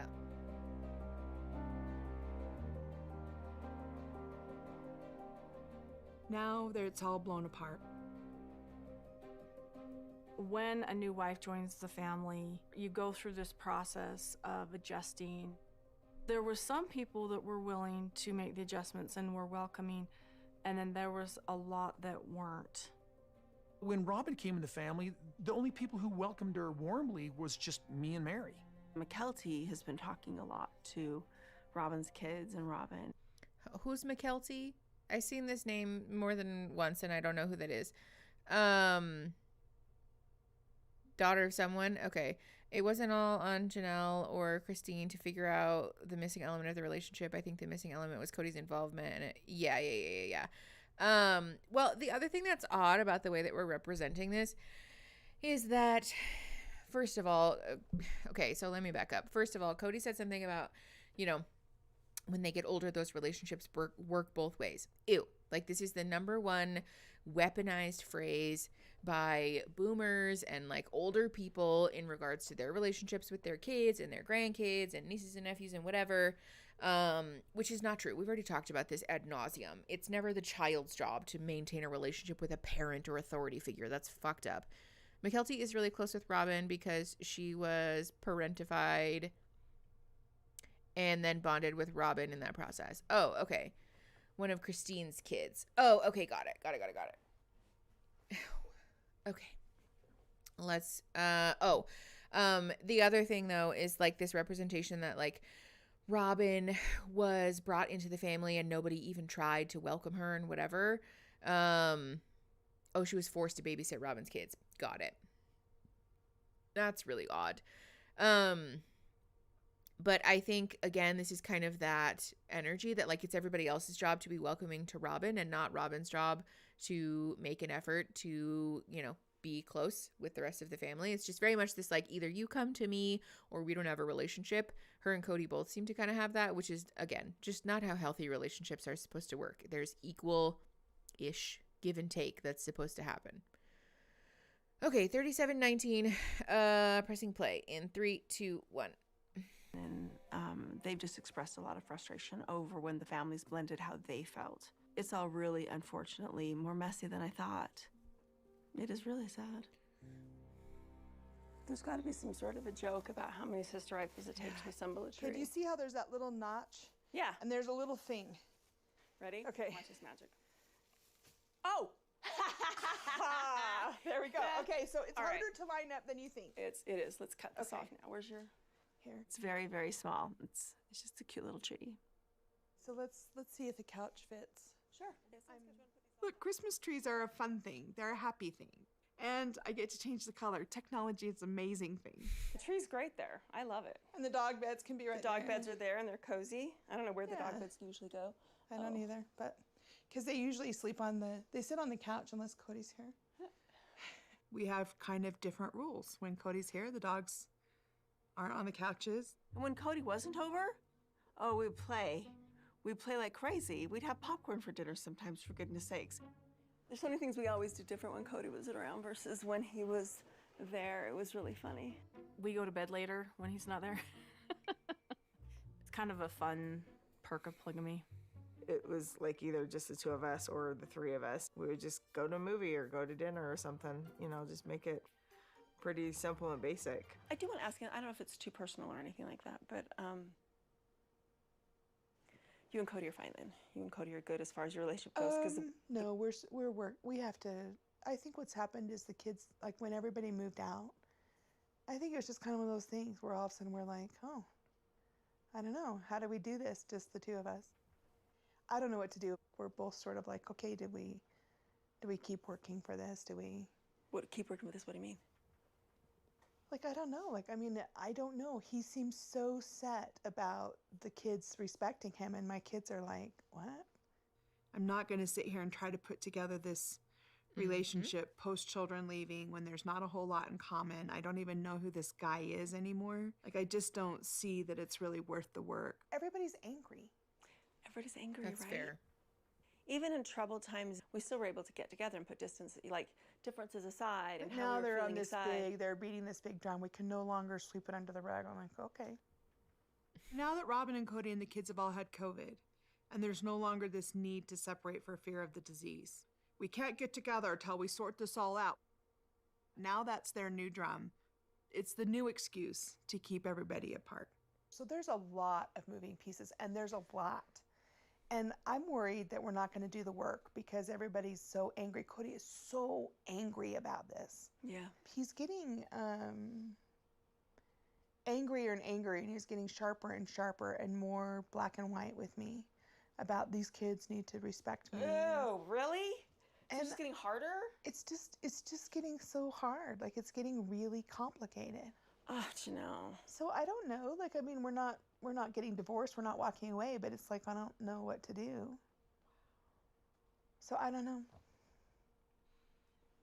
Okay, several things. First of all, them talking about how much fun they have when Cody's not around, red flag. Second of all, it really does seem like Cody and Robin are the people who are perpetuating the separation in the family. And then bemoaning how sad it is that they're being victimized because the family is not, like together anymore, which really does come across as this, like, we want to do things exactly the way that we want to do it. But we also want you to sort of just be standing, like waiting in the wings for these big holidays like Thanksgiving and Christmas so that we can have a big happy family. But for the rest of the time, like, get the fuck out of my face, basically. I don't want to be bothered with having to maintain a relationship with you, with having to show you consistent love and support. I kind of just want you to be like stand-ins for these moments that I can be like, look at me, look how fancy and cool, like, look at my like little family, like this like claim to fame that he has about like what a big cool tough man I am. But then, okay, great, like photo op's over, kick rocks, kid, like get the fuck out of my life, which is like, I think the definition of performative parenting and just like performative relationships, really. It seems like most of his attachment to Janelle and Mary is mostly that he is like they're his wife in name only, for the purpose of like bolstering his ego, right? That he like has 3 wives and all of this stuff. It really does seem like a power and control thing. The family is only brought out with the rest of the holiday decorations and they get put away until next year at the end. 100%. Yeah, Bridget, it kind of comes across that way. Yeah, it's hard to describe that Cody and Robin are creating the issues even though nobody wants to directly say it. Yeah, it really does seem like they're doing that. Yes, Gemma Bell. I think that's important nuance too, that Robin is both a victim and a perpetrator of abuse. All the women are to some extent, and maybe even Cody, though I'd argue that he's far more. Oh yeah, for sure. The kids have such little support. I think also this is an important moment to honor that, like, in this culture of like polygamy generally, but especially Cody's specific family culture, it does sort of seem like an every person for themselves kind of vibe, right? I don't doubt that Robin clocked pretty quickly that the way to ensure safety for her children, which is obviously a button for her, is to sort of worship at Cody's altar, you know? And I think it's hard to begrudge someone for that, because obviously her perpetrating abuse against her fellow sister wives and their kids is shitty and unforgivable. But I can humanize that from this perspective of like, there's only so much love to go around and I want my kids to get theirs, you know? Hi, Lacey. Thanks for coming. Again, not that that makes Robin's behavior okay, because it doesn't.